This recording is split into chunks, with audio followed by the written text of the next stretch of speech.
But backgammon, like life, is like 30% luck. So it's like a metaphor. Because there is a lot of luck. Out of five, anybody could win. Yeah, exactly. Thank you. But if play 3 out of 5, the better player is going to win. Of course.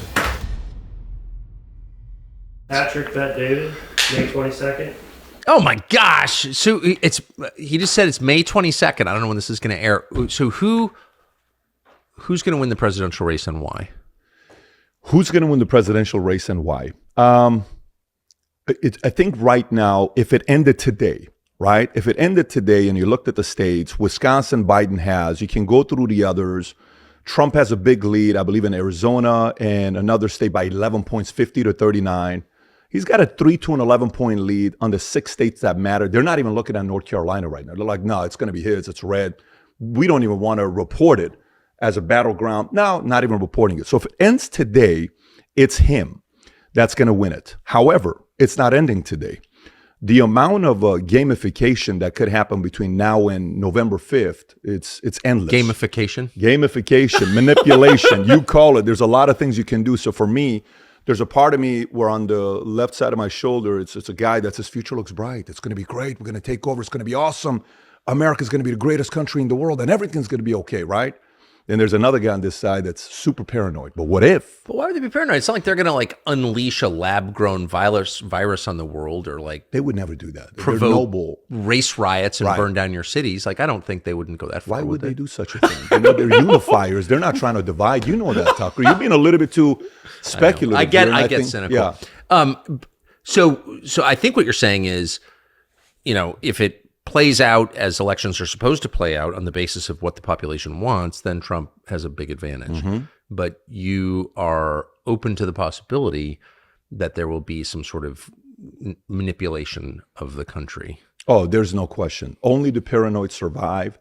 And there's never been a time where we need to be paranoid about what could happen the next few months. Never.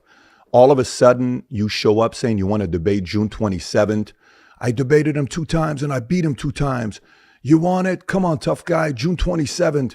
And then you read the details. Mike's going to go off the moment time's up. 2, 0 audience. Why are we doing 0 audience? Well, we're just going back to the way it was with Nixon and Kennedy. And then the next day, 50 articles come out. We're becoming traditional on how this whole thing about debate on TV started with Nixon and Kennedy with no audience. That's the right way to do it so the audience can decide for themselves who the better debater is. But listen, the last time we did without an audience was in 1960, whatever the timeline was with those two. We've always had an audience. The audience said, well, you guys got to keep it down. But they know what's going to happen where he's going to have his moments where he says, because you'd be in jail. And they're worried about those things. However, here's what's going to happen. I think as much as they try to protect him to kind of see what's going to happen with that, what percentage of people do you think that consume the debate are the type that consume highlight reels like a game? I don't watch full games, but I'll watch a highlight reel. Right. I'll watch SportsCenter. I'll watch some of the clips on Twitter to see, oh, look at this. Oh, wow, good for these guys. They won. What percentage do you think of voters are going to watch the entire thing on TV, on CNN, versus what percentage do you think are going to get the highlight reels on Instagram and Twitter? What do you think? I mean, I think it's overwhelming the percentage who will watch portions of it rather than the whole thing. You think it's 80-20? At least. Okay, so who cares? So part of me is like, okay, go ahead. Do what you want to do with this, right? Because the clips on this side that they're going to cut it, edit it, put it out there, the audience is going to go at it. You're going to see the polls. You're going to see the reactions. You're going to see who's going to be better editors. Nowadays, the better editing team, creating better clips in a fast manner with the right music, with the right creative, B-roll and things you add to it. Trump's camp's a better marketer. They've always been better marketers. The other side has no clue how to do marketing. But maybe the bar is lower for Biden. I mean, you see these clips of him daily drooling and mangling names and identifying his sister as his wife, and he's just so out of it. And then they juice him up on something to the point where, as at the State of the Union, he seems sort of non-senile. So maybe if he pulls that off, why doesn't Trump just say, like, what drugs are you on? Why don't you disclose that? Maybe he will. Maybe he'll ask it. And, saying the things about calling his sister's wife, That's his personal business. It's not your business, Tucker. I mean, I don't know why you're getting how he arranges his personal life. I don't know if you've ever been to West Virginia. People live in different ways. There's different standards. I don't think we should judge that. Totally fair. And by the way, compared to the trans stuff, that's not that weird. Yeah. So how do you rate the peril to Trump personally? Physical peril? Oh, you mean the two of them going up against each other? To Trump now. So Trump's way ahead, right? Actually, farther ahead than a candidate typically is in May of an election year. And we sort of know that that's the red line. You can't have Trump. So I've asked him this directly, didn't get an answer. But do you worry that he could be harmed between now and then? Well, I mean, Psaki briefly said, the risk that he stands in a most indirect way. And Jen Psaki? Yes. And I don't know if you've seen the movie Civil War that just came out. If you've seen the movie Civil War, it's about it's a commercial for Reuters of left-wing journalist and depicting the president of the time during the Civil War of an identical character played as Donald Trump. And the hero of the movie, to my knowledge, the way I saw the movie was the person that assassinates the president last minute of the movie, the president playing the role of Trump gets assassinated in the movie. How many people does that movie need to inspire for somebody to become a hero? I haven't seen it, but the assassin, the Lee Harvey Oswald, is the hero at the end. Probably not actually the assassin, but whatever. He's the hero? The guy who murders the president is the hero. In the movie, the way they sell it is that the president playing the character of Trump is an evil man. Who made this movie? It's very different than the other movie that was made, Leave the World Behind, by Obama's and Julia Roberts. This actually had a decent cast for the movie. It's a very hard movie to watch. Leave the World Behind was actually a better produced movie, more dark, more deceptive, extremely divisive, a lot of messaging in there, predictive programming, stuff that you can watch and say, this can actually happen one day. But yeah, I mean, look, a lot of I don't know if you've seen the movie John Q. First time I watched John Q, Denzel Washington. Do you know the story about John No. Q? Okay, so it's a story about a father whose son is a fan of Flex Wheeler. He wants to be a bodybuilder, and his son, all of a sudden, heart collapses, and I think it's in the middle of a baseball game. They take him to the hospital. It's going to cost $250,000 to do surgery, and the company doesn't offer, allowing him to get the insurance because he doesn't have the best insurance, and he's trying to go raise the money. He can't raise the money. It's pointing a picture of a father about to lose a son because the hospital is not willing to spend $250,000 to save this kid's life, right? And you are going through this emotional roller coaster ride with the father. How many fathers are going to sit there and say, holy shit, what is this all about, right? And then eventually there's a scene where he tells Kevin Connolly, the actor from Entourage, and he says, listen, guys, just take it out of my heart and give it to him. It's this unique scene. It's like, I'm not going to do that. If you're not going to do it, I'm going to kill myself. You're going to take it out of my heart and you're going to give it to my son. Intense movie. Then while they're there, he's talking to his son. Son is laying on the bed at the hospital, and he says, look, here's what I want you to think about. He says, my son buries me. I don't bury my son. That's right. That's right? Exactly my right. son buries me. That's how it needs to be. So you're like, yeah. And as a father, you're feeling it. Well, that was right before Obamacare. How many people did that movie influence to say, you know what? We do need affordable care, So movies have a lot of power. I mean, if you go back in the days, do you know who produced the first Titanic, the movie? No. It's a guy named Adolf Hitler. You know who the hero was in the movie, the first Titanic? The iceberg? The hero in the movie is the Nazi soldier. If you go and pull up first Titanic, produced by Germany, Adolf Hitler, the hero is painted as the Nazi soldier. The way you confuse propaganda, storytelling, is movies, docs, music. You know this. I mean, this is how you get the audience and the younger audience to buy in. So you mean to tell me the movie Civil War cannot inspire one kid to want to be a hero and being written about for the rest of his life in history books? You mean to tell me one kid's not going to be inspired by it? So I worry about some of this predictive programming they're putting, because they're going to say, well, you can't just say it was a movie that did it.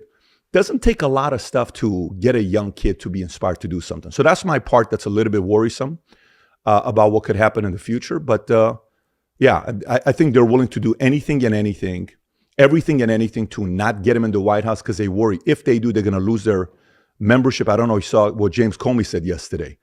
He got emotional. If he gets in there, he's going to completely change everything with our justice system. He's going to do everything with FBI. Such and liars. He's going to put some bad people in there. And I'm telling you guys, this is you cannot vote for Trump. You have to support. I've never seen Comey be this animated about Biden being a president. This just happened yesterday. So there's a lot of people that are worried about you got to losing their wonder card. as you listen to Comey talk or Brennan or all these former agency heads of the most powerful agencies in the world, these guys still have security clearances? Of course they do. For sure. They use them for their jobs. Right. That's a privilege, not a right.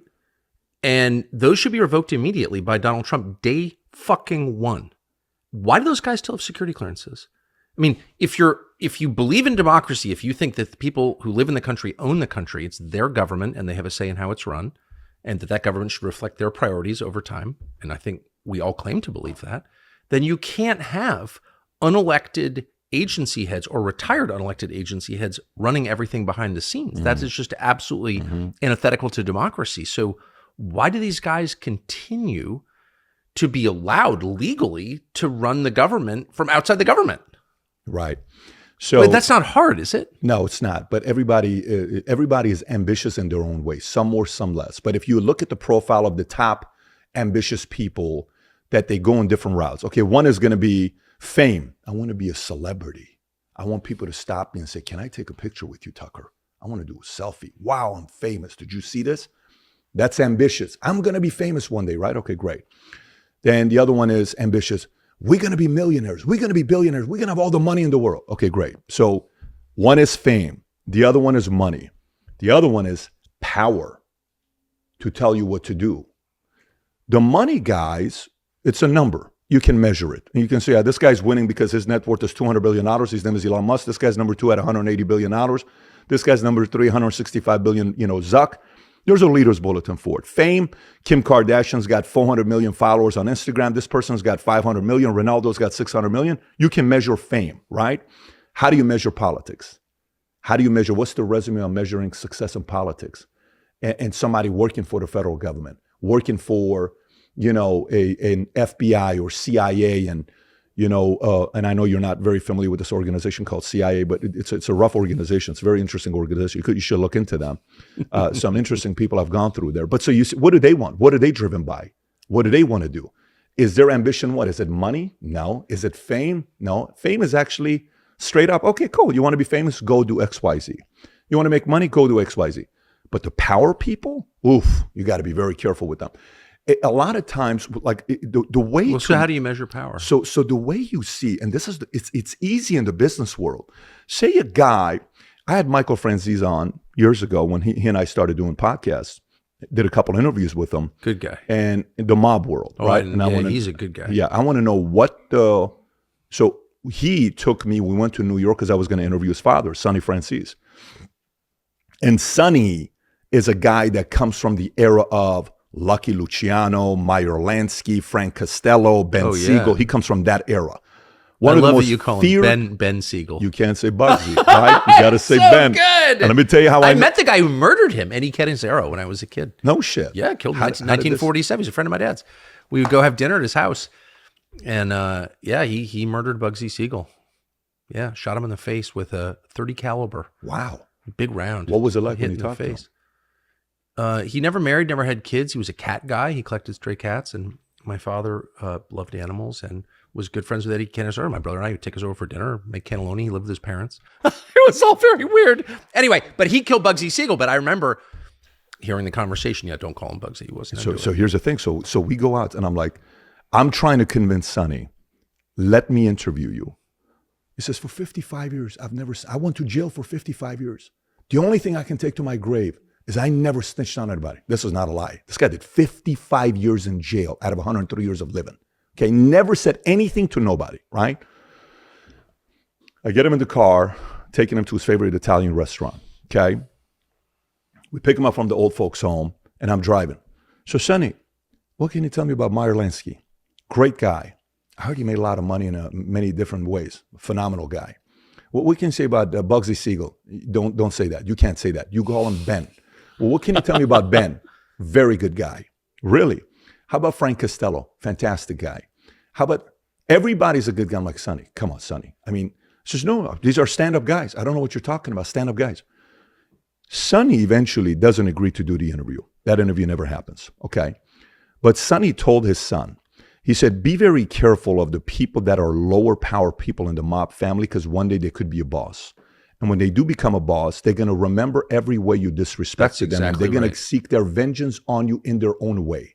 So be very careful to the lower level people that are coming up. One day they could be your boss, okay? All right. So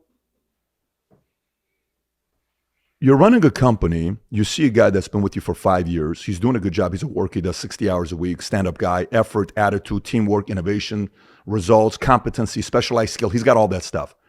Then all of a sudden, he goes from being a performer, maybe he's got 1 or 2 people reporting to him. You make him a VP, and he's got 35 people under his division. And then all of a sudden, you see him become a tyrant and a dictator. Like, wait a minute. Did it just happen overnight? Or was that always in there, but you were hiding it, and boom, now that you have the power, now you're abusing it, right?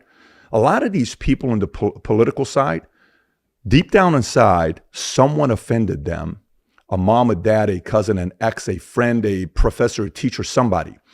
And their way of seeking vengeance is to have control over other people. Lincoln said, you want to find out, test someone's character, give them power. These guys now have power and they're showing what they're all about.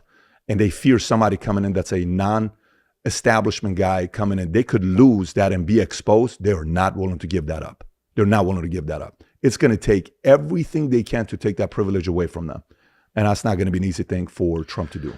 You may have come to the obvious conclusion that the real debate is not between Republican and Democrat or socialist and capitalist, right, left. The real battle is between people who are lying on purpose and people who are trying to tell you the truth. It's between good and evil. It's between honesty and falsehood. And we hope we are on the former side.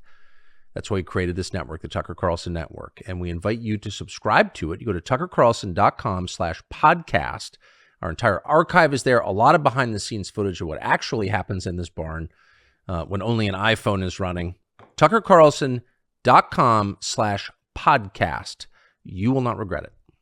I guess the difficulty for the power worshiping community is that they already did this in 2020. And now that, tempers have cooled and people can think clearly, they stole the election. Nobody actually thinks that was a free and fair election. It wasn't. And so the bar is a lot higher. Like, how do you do that again? And if you do it again, everyone's going to know you did it again. And then what kind of country do you have in January of 2025? Study trends. If you, a great stockbroker is somebody that looks at trends, seasons, months, days, announcements, quarterly calls, industry, market, election. You have to look at everything on a board to say, according to this and X, Y, Z, and what's going on right now, this should happen next in the next quarter. Go to the history books and look at, when we raised the interest rate this many times, here's what happened next. When we were going through inflation, you look at all the case studies. Like when COVID first happened, Jennifer and I are in Beverly Hills. We're about to have a board meeting. And then last meeting, everybody that's supposed to fly in cancels. I'm like, what the hell is going on? We brought the kids. We're about to go to Universal. That's the day Rudy Gobert gave Donovan Mitchell from the Utah Jazz COVID, and NHL shuts down, NBA shuts down. That's the day. Disney shuts down Universal. What the hell is going on? We got to fly back. We fly back to Dallas. I take the family to the house. I come back to the office and I'm studying all the different pandemics that we've had. And you'll see out of all the pandemics we've had, how the market has reacted. 90% of the top 10 pandemics we've had, massive market drop off, but every one of them 6 months later, it came back to exactly what it used to be, if not higher. Yes. There's only one that didn't recover for 12 months, and that's AIDS. Everything else, 6-month recovery, right? So I could sit there and say, well, this could be fear porn. Market's going to go down to 18,000, 17,000 Dow, whatever could happen, but it's fear. It's going to come back up 6 months later. That's exactly what happened, right? Boom, came back up. Okay, so trends, things to study, patterns on what's going on with today. If we go to 2016 election, the mistake mainstream media made was what? CNN kept inviting Trump. He said yes. They kept inviting him. Yes. MSNBC, yes. So we're getting all these crazy ratings. We're killing it, MSNBC. No, he's bringing you ratings. And then all of a sudden they're like, guys, we created a monster. It's too late. We've done $500 million of free media advertisement for this guy. Oh, yeah. And he didn't even need to spend the money on it. Holy shit. He just won. Are you kidding me? This didn't work. The defamation and, all this stuff. Damn, guys, this is not going to work in 2020. So go to 2020. What did they do in 2020? We got to find a different playbook. 2016, they used Me Too, backfired on them when Trump brought the candidates, showing and all this other stuff, right? And he's like, well, let me tell you who we have here. Paula this, and you see Clinton looking like this, that famous picture. Oh, right? I was there for that. So 2020. All of Bill Clinton's girlfriends. Pretty impressive, right? It was amazing. Yeah. 2020, May 25th, you need chaos. May 25th, what happens? George Floyd gets assassinated. Now, George Floyd dies, not gets assassinated. The word they wanted to kind of use was obviously a bigger thing, but George Floyd, the number of minutes that it took place, knee, all that stuff. Next day, riots, protesting, insanity. What do Republicans start saying? Look, man, I like him, but I don't know why. Maybe they're right. The more he's in there, the more chaos happens in the streets. And I just want the chaos to slow down. That's what I want. Of course. That strategy worked very effectively. Here's what they're doing in 2024 that you can see some case studies of what they're doing, what's not going to work. What are they doing in 2024 that they haven't learned their lesson? They're making a mistake that they made in 2016, but they're doing it in a different way. 2016, all CNN, MSNBC, ABC, CBS ever talked about was what? Trump, but they invited him. Yeah. Well, they're not inviting him now, but what are they doing?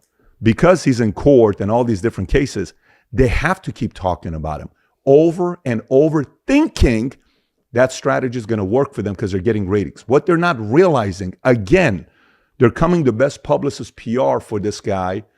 And now it's like, oh my God, it's backfiring on us again. All we're talking, look at the black vote in 2020. He only had 9%. In 2024, he's got 22% of the African American vote. And what's even worse than this, the people that are above 65, 81% of them are for Democrat. And most of these guys go, but the younger audience we're losing. This is not good if we're losing younger audience. If we lose the younger audience, could this be a Barry Goldwater? Well, the African American vote flips for the next 3 decades. They're now seeing that this strategy is not working. However, the part that you have to see the case study is the following. So pinning Muslims against Jews, against Christians, against pro-Palestine, against Gaza, Hamas, pro-Israel, all this stuff. You can have your own position. We can all have our own position. We don't need to go there if you don't want to go there. But here's the part. Where they're winning is what? Kids in schools, riots, protesting, and they're doing what they're doing. All they're waiting for is the next George Floyd. That's all they need. They need their next George Floyd. And what month are we in right now? Today's what? May 22nd. Okay. May 25th is coming up in 3 days. May 26th is in a few days. They need chaos back again, except they're going to do it in a different way. I keep thinking that about the Israel-Palestine thing. I'm probably the only person in the world who doesn't have very strong feelings on it. I like Israel. I'm not against the Palestinians. I'm just kind of agnostic. I'm just too American for this whole conversation. But when that becomes the biggest news story in the United States, a conflict across the globe, and when these protests are blown so out of proportion by all news media, you have to think, like, maybe this is not a reflection of reality. Like, maybe I'm being played here a little bit, right? Or maybe I'm being played a lot. Well, maybe you are. I want to apologize because I didn't start off by congratulating you on your one of the most honest outlets out there, Newsweek, reporting your massive contract you signed with Russian TV. Congratulations on that. It's just part of my ongoing business relationship with Vladimir Putin. No, of course, I never even contemplated. I have no idea what they're talking about. I have nothing to do with Russian media. I couldn't even identify 3 Russian media outlets. Of course, I don't speak Russian. But that's a pretext for a FISA warrant.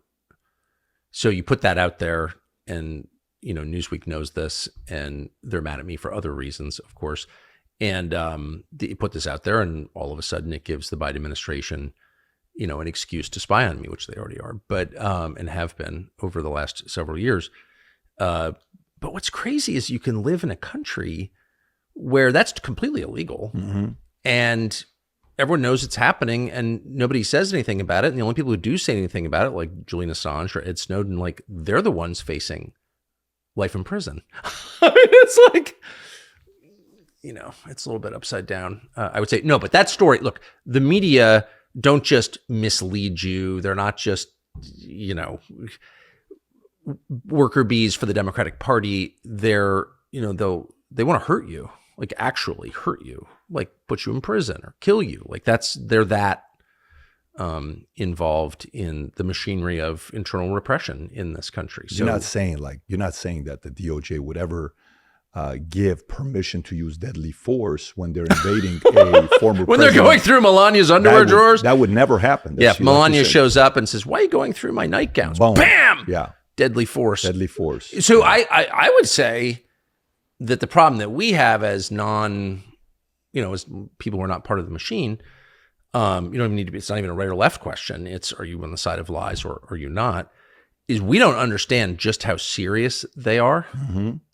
I mean, if you were running DOJ and you saw a search warrant that said, yes, the use of deadly force applies in a documents case, a classified documents case. By the way, the documents were meaningless. No one's ever shown otherwise. Doesn't matter. You can put them on the internet now. It just doesn't matter, actually.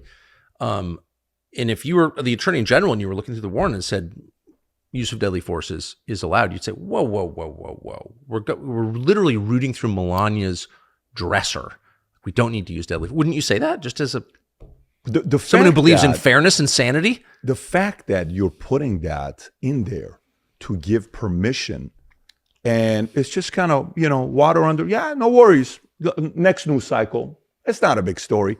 Next news cycle. It's not a big story. But what does it say? It says that they're serious enough to kill you. Absolutely they are. Gonzalo Lira got murdered in Ukrainian prison. This, of course, run by the State Department and CIA. Basically killed by the Biden administration. No big deal. Well, I mean, at least he's an American citizen. But at least the confidence comes the fact that never in the history of the U.S. has the government ever assassinated a president. So it's not like that kind of a person who's a very ambitious vice president would never do that to become a president historically, and within minutes want to be sworn in. It sounds like a dangerous conspiracy theory to me. So Let me ask you though, that it's pretty clear to me that 2 summers ago, so August 2022, when that deadly force raid on Mar-a-Lago took place and they rooted through the former First Lady's underwear, that was the moment when Trump kind of came back. Like DeSantis was done. This is my read on it. Mm-hmm. The more they persecute Trump unfairly, the more transparently grotesque and corrupt it is, the stronger Trump becomes. Mm-hmm. I mean, I think it seems pretty obvious. There's been polling on this.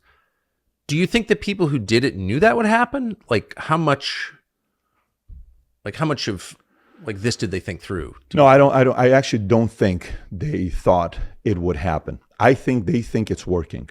And now it's too late. Michael Cohen, did you steal from the Trump organization? Yes, sir, I did. What? Yeah, I did. Holy shit. So now somebody on CNN has to say, it's over for this guy, right? Yeah. So this is another reason why sometimes when people are, we're going to sue those guys, go ahead and do it. Then comes discovery. You got to also give me your discovery, right? Meaning, so of course, when you're suing, I want to see your discovery. Give me your discovery. Let's go through it. You're suing me? Great. Let's go through it. I want to see discovery on text exchange, email exchange. Oh, shit. No, we don't want to do that. Well, but that's how lawsuits work. I want also discovery, right? So now it's backfiring. Now they have to sit there. I mean, if we really play this thing out, I'd be curious with you. Why do you think they chose to all of a sudden flip June 27th debate, and then the next one's going to be, in September, and first one I think is CNN, second one I think it's ABC if I'm not mistaken. Why do you think all of a sudden they flip so quickly? Are you part of the camp that thinks maybe they're trying to see how good he's going to be to kind of replace him? Or what is the motive of trying to do there are many levels, and I don't know the answer. I think it's getting a little late to try and replace him, honestly. And I think that'd be a pretty hard sell. And with whom? And what do you do with Kamala? This is the problem with DEI, with elevating people beyond their capacity, taking like a true mouth-breathing moron like Kamala Harris and making her vice president. Like these are the wages of sin that they're dealing with now, and I'm really glad to see it. So I don't know that they replace him. I don't know how they can. Maybe they're more clever than I am and have a plan. I think it's as simple as the guy who's down wants to debate. he needs to change the storyline. If the trend is hurting Joe Biden, it's not his friend. And so they got to do something. Like, why not a debate? And again, it comes back to pharmacology. Like, they're injecting him with drugs. And so for a short period of time, he can seem sentient and aware and semi-capable, old, but not a vegetable. The rest of the time, he is a vegetable. And I think they can get away with that for an hour and a half or 2 hours. And I think I don't know, but my guess is they think they just have to show that he's not as senile as you think he is, and that's going to be enough. It was did you watch State of the Union? I did. He didn't seem quite as retarded as he normally does. No, he didn't. And that's drugs. I mean, I know someone, a makeup artist who worked on Joe Biden during the 2020 campaign, who was there when he got the drugs, like in the room with the doctor. What kind of drugs? Presumably amphetamines. Okay. Adderall, some version of that. Right. And so who watched it and over a series of days and told me all about it. So that's absolutely real. And we've never gotten a readout on what drugs he's taking. By the way, he's the president of the United States. He has a nuclear arsenal at his command. Mm-hmm. He has the briefcase. I mean, he should be required to disclose what drugs he's taking, no? Yeah, I mean, we would want to know, but that's never going to happen. I mean, that's never. Well, then who's in control of the government? Right. He's our employee. If your housekeeper shows up and she seems drunk, you get to say, "Are you drunk? Prove you're not drunk, or go home." How much do you love America? A lot. What is America to you? America is my family, my neighbors, my ancestors. Mm-hmm. America is the grandchildren I don't yet have. America is also a physical place. It's the water, it's the trees especially, it's the mountains, it's the coasts, it's the physical beauty of the country. It's a physical place to me. It is absolutely not an idea. I don't even know what that means. Mm-hmm.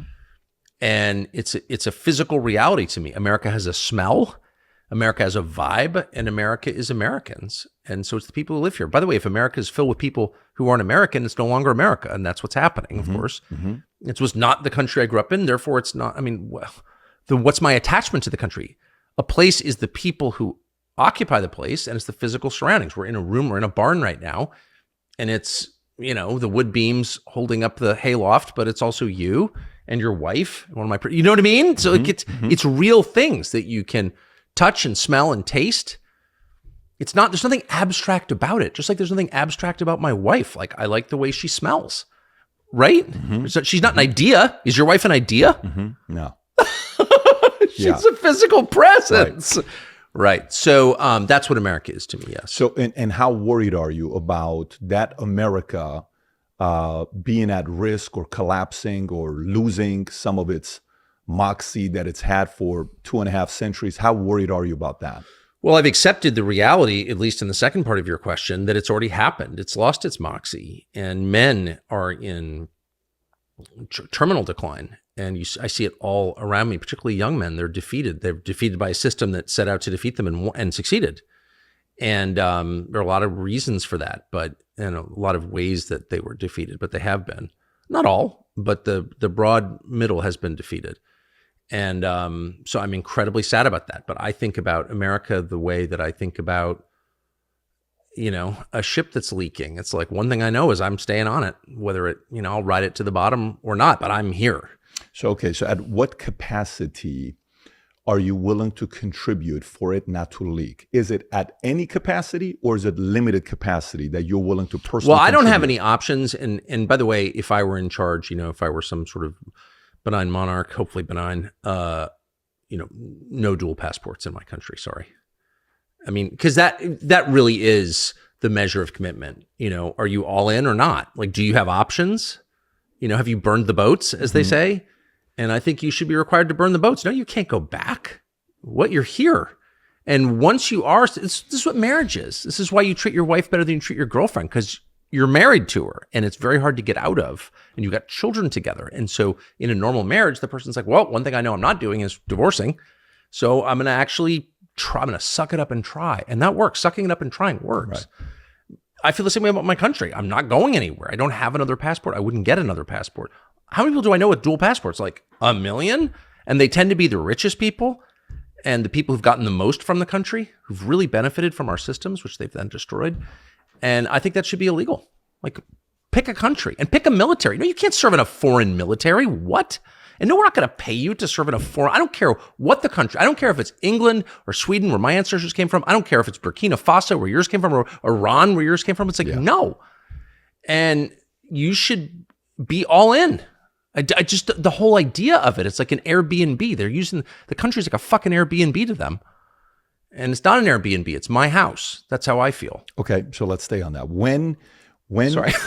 No, this is very helpful. And Serving in a foreign military. When you talking about any military? I mean, I saw any that, but I know what you're military. talking about because I read the notes on if you're able to serve in Israel, it's going to count as. Oh, you hate service, Israel? all this stuff. I do not hate it. I like Israel. How does that? But what is I don't even want to get sidetracked. How is that even the logic to say like you serve in another military counts as the same as? I don't care what. I don't care if it's. My name is Carlson. But no, but I'm what's Swedish. If you serve in the Swedish military, get out. What's the argument? We're not Sweden. But I mean, what? how is their argument to us though? How are they saying There's that? no argument. There's just like, you hate this or that. No, I don't hate anybody. And actually, in the case of that specific country, I've been there a number of times.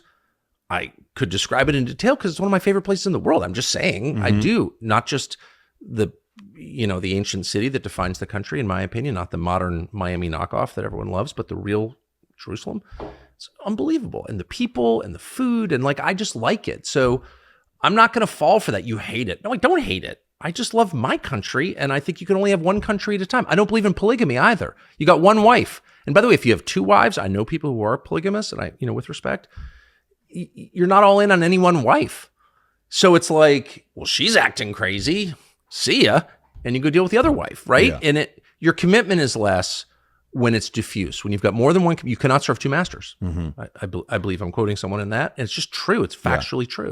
Well, if you got 4 wives and you're running a podcast, you immediately have a couple sponsors. Cialis, Viagra's like, hey, I'm here with my 4 wives. This is brought to Do you you by... know anyone who's polygamous? Have you known polygamous people? Yes, of course. I had a guy that came, interviewed for a job, and he came from Africa, and he had 32 kids. I said, how do you have... I'd love to have 20 kids. How do you have 32 kids? I would. But he's got 8 wives. So mathematically, math is in his It's a favor. lot. Is he Muslim?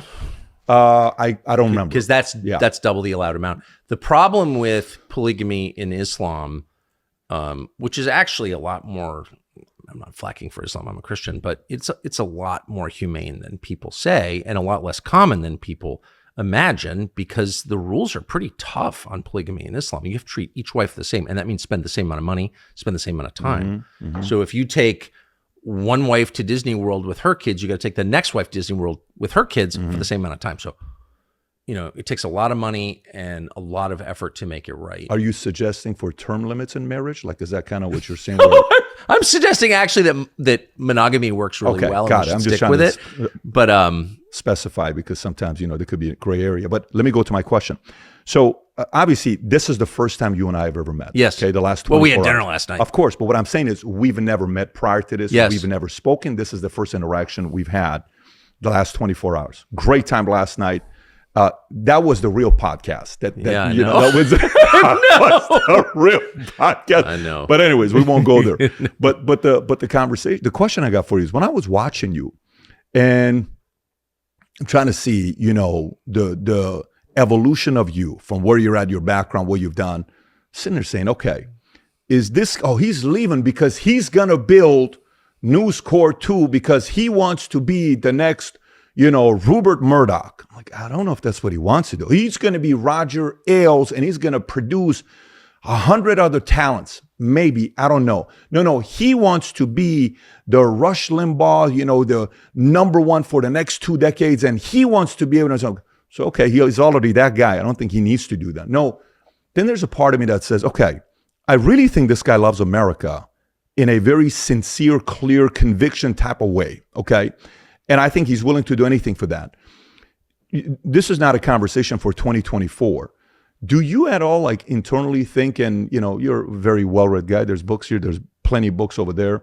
Do you look at Churchill and you say, this guy was a journalist, controversial figure, the feud with him and Chamberlain and all these other guys, and eventually he's like, listen, man, we gotta need somebody like this that's got the brass to come and do something.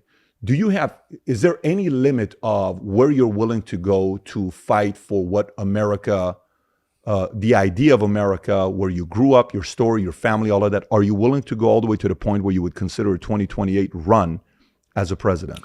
Well, I believe in using the gifts that God gave you. And I think putting people in the wrong jobs or the wrong marriages or the wrong schools is counterproductive. In fact, it's a sin. I think we're all born for something, and you should figure out what that is, and you should do it. My dogs, two of my dogs can find any bird on any path in any field or forest in America. They will find the bird. They do not do my taxes because they're not born to do my taxes. They're born to find birds. And I feel that way about myself and everyone around me. Do what you're born to do. And I just don't see myself as a political person. My only goal is to be free, personally free. I really believe in personal liberation, like tell the truth. That's liberation about yourself primarily, but also about the world around you. And my second goal is to preserve, the country that I grew up in to the extent that I can. I mean, recognizing that my powers are really limited and that my vision is blurry and I'm a human being, not God. But yeah, that's absolutely my goal. I have never been that interested in money at all. And I'm not interested in building large organizations or administering them. I'm not good at that. And I just want to tell the truth. And I'm absolutely willing, especially now that I'm 55, like who cares? You're looking at a future of what, like Parkinson's? Like really? At a certain age, you're like, I see these old people, including a lot of old people in power who are like trying to squeeze out another year. It's like, accept your mortality, please. Spend some time with the people you love and who love you, your children, your grandchildren, your wife. None of them want to accept the finite nature of life. So I do accept that. And so I just want to do whatever I can to achieve those two goals, to remain free and honest inside and to preserve the country that I really love. Like I loved growing up here and so have previous generations of my family and I hope subsequent generations. So that's kind of it. I have always had low bore goals. I don't have any grand plan for world domination. I can't even dominate my town, but I would do anything to do that. Anything. Anything. So you would consider 2028 run? Yeah, I don't think I'd be very good at it, but I would do whatever I could to help. I want to be helpful. Right. And that is the motto of my family, actually. Inside my wedding ring, it says, forever your helper. And my wife says that too, because I believe in helping. I think that's our duty as Christians. It's our duty as people. It's the most fulfilling thing you can do is just to help in some small way. You're never going to figure it out. You're never going to fix everything because you're not God. To repeat, you're not God. But you can make incremental progress and you should never stop trying. So would you? Oh, no question about it. This country's changed my life. Yeah, there's absolutely. But do you think there's a political, this is such a cliche at this point, but is there a political solution to the problems that beset us? What are you going to do if you're not involved? How are you going to be able to make direct impact? You can talk about all this stuff all you want. If you're not on the inside to see what's really going on, then what are you going to do? Because I think articulating things out loud makes all the difference. Policy change for sure, but those typically follow changes of heart. There's some policies that nobody wants and they change everything because they're imposed by fiat. That's real. On the other hand, look at what triggers the liars. It's not policy changes. It's some guy standing up and saying, wait, that's not true. The CIA knew about Oswald. Like, shut up. It's like, or whatever it is. Like, why don't you declassify the 9/11 document? Shut up, conspiracy theorist. It's like, why is that so threatening? And it's so threatening because it's getting closer to the truth. So saying the truth out loud, they spend all of their time trying to censor people. Why do they do that? Because that's the greatest threat to them. It's not some bill in Congress that can be undone. What can't be undone, if you get in an argument with your wife and you say something truly horrible to her, like vicious and, true, kind of hard to fix that. Like it'd be many years before you fix that because you've articulated something. Those words have hung in the air as a kind of independent entity, like words have their own being. In the beginning was the word. And that does more damage than punching somebody. It's true. So I don't know. I think telling the truth out loud is like the most powerful and revolutionary thing that you can do. Yeah, but so what'll happen is, here's what I noticed that's going on. So we're at a family Goldman Sachs event in Chicago last week, and they bring these 60 billionaire families. and it's about family forum, founder family forum, something like that, right? It was actually a very interesting thing to go, because it's generational wealth to see how other families have done it. So you saw all the owners of the different sports teams, Reinsdorf, they own the Bulls. You got the Cubs, you got the Blackhawk, you got the Crown family, General Dynamics, $30 billion family, and they're kind of going through it. And then you have the Walsh family. Very, very interesting to listen to these guys.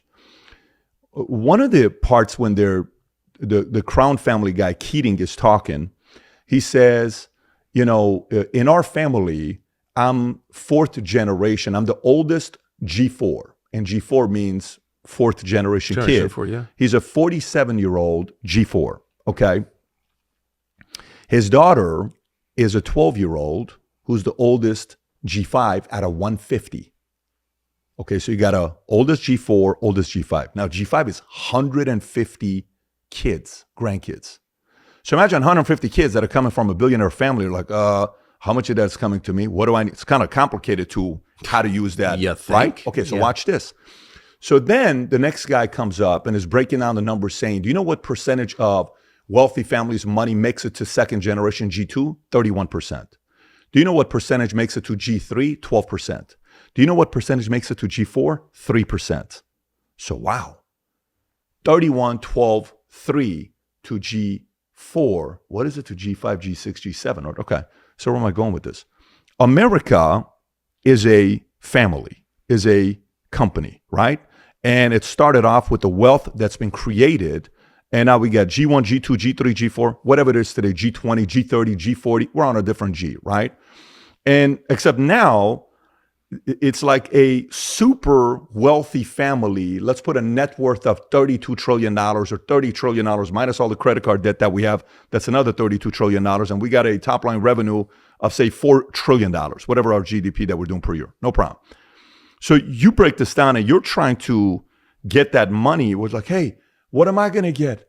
How'd you forget about me? I did this. You owe me this much money. Oh, shit, we got to make this guy. We got to make that guy. We got to make this guy. The way it's going, it's catastrophic on what's going to happen money-wise here very soon with the next generation that are entitled on what you're going to give to them next. Okay.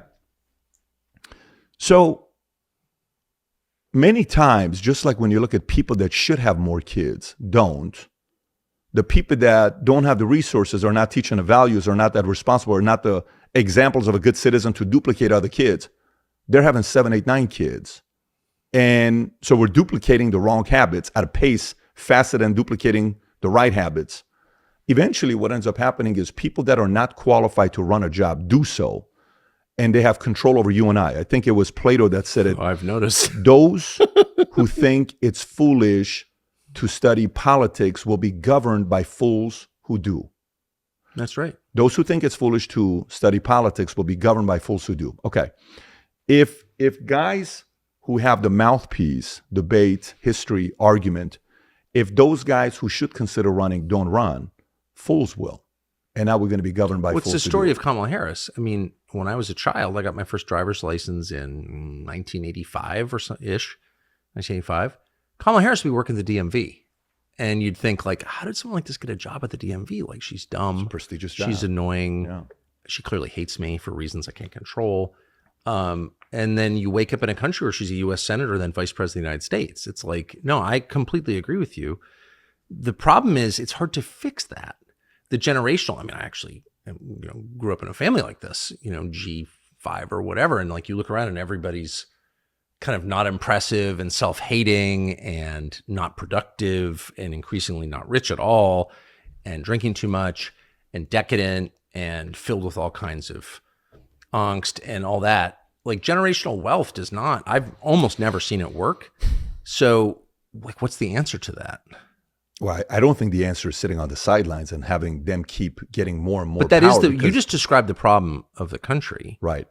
I'm not attacking the Crown family or the Goldman Sachs family. So I wonder how screwed up the G5 is, and all those families pretty screwed up. Of course it is. Like big time. No question about it. So what happens in families happens at scale. It happens in countries. For sure. But also at the same time, when when you go and study Lawrence Miller's book, Barbarians to Bureaucrats, he talks about every civilization, every society, every country, company goes through these phases. First, you have the prophet. He's the founder. You have the founding fathers, right? Hey, we're going to go out there and there's no way we're going to pay taxes on taxation without represent. Shit, okay. These guys are not wanting to pay taxes. Yeah, we're not going to, they can't do that to us. All right. Then they inspire barbarians. Okay. So Jobs inspired barbarians. Musk inspires barbarians. Sometimes the prophet is a barbarian. Musk is both, right? Jobs is both. Our founding fathers, many of them were both. So you got prophet, barbarian, builders, explorers, then you have administrators. Oh, yes. Then you have aristocrats, bureaucrats. Then comes the downfall. Company, family, legacy, G4, G5, it's done. And the only way at this point that you can save that civilization, that society, that company, is for a synergist that comes in and is able to rally enough of the people to say, here's what we're going to be doing. He's not trying to rally the aristocrats. He's not trying to rally the bureaucrats. You're not going to get those guys. Those guys got to get fired. He's trying to rally the builders, the explorers, the guys that are saying, hey, man, I just want to kind of go out there and build my business. I feel we're at an era right now, we're at a phase right now where the synergists need to say, you know what? I feel like I can play the role for this. Great. Let's roll. I think these guys need to right now either be recruited, they need to be inspired, they need to have people that come to them and have a conversation saying, hey, I think you need to consider, we got 5 of us here. We came here for one reason. We're thinking about talking to you about 2028. Not interested, not this, not saying these conversations are not happening. Of course, they're happening behind closed doors regularly. But I think these guys, if America's worth saving, if the concept of saving America is something that we value, we need to either choose, if we can, contribute kind of like you, or we need to inspire and recruit and, get others to say, I think you ought to consider doing this. I mean, I think you need a whole class of people. I mean, I feel like I'm unusual, statistically unusual, in that I'm a white American-born man who's not like suicidal on some level. I don't think there's a virtue in destroying things, including myself. I'm not into it. I just don't feel that way at all. I'm sort of, you know what I mean? Have a lot to appreciate in everything, and I love my family. But there aren't that many people like that. And it is the product of generational wealth. I mean, there are a lot, but statistically, there are a lot of people who, I mean, what's transgenderism? It's a form of suicide, of course. What's drug addiction? A form of suicide. What's chronic obesity? Form of suicide. It's all kind of branches from the same tree. And so it's really about the spirit. And that's why, if you did immigration right, which we're not doing at all. We're using immigration as another tool to destroy the country. But you could conceivably, add the energy and the non-suicidal impulses into your country or gene pool. That would be good. But I don't kind of see a way out. Like the people who were born in 1969, as I was, just a lot of them are just given up.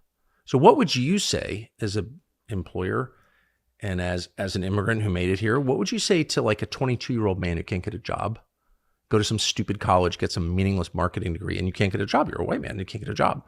What would you, and then they're on the internet all upset, they're not dating. It's like it's a disaster. I'm seeing it all around me. Yeah. What would you say to that kid? Go, instead of pursuing a career, pursue a doer and someone to shadow. I don't think it's about you going and saying, I'm going to go be a realtor. I'm going to go be a business analyst. I'm going to go be a predictive analyst. I'm going to go be a VP of this. Why don't you go work for a person that's a prolific at what they do and go model them, go shadow them? That's going to be a better university for you than anything else. We're sitting here last night.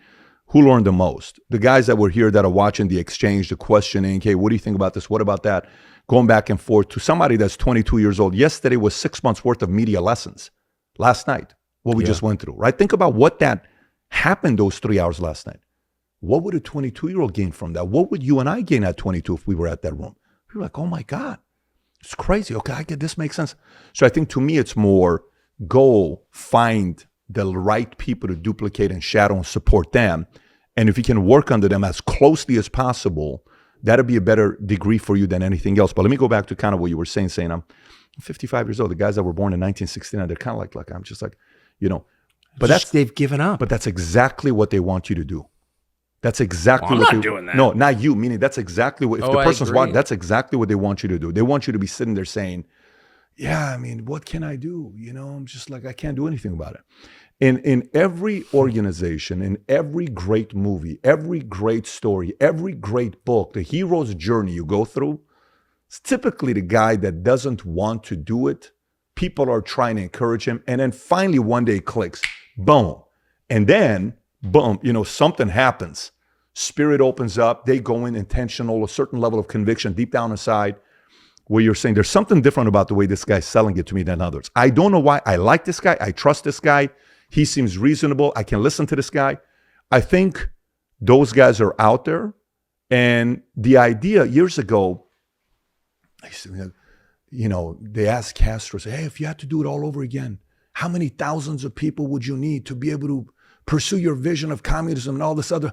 Would it be 10,000? Would it be 100,000? Would it be 1,000?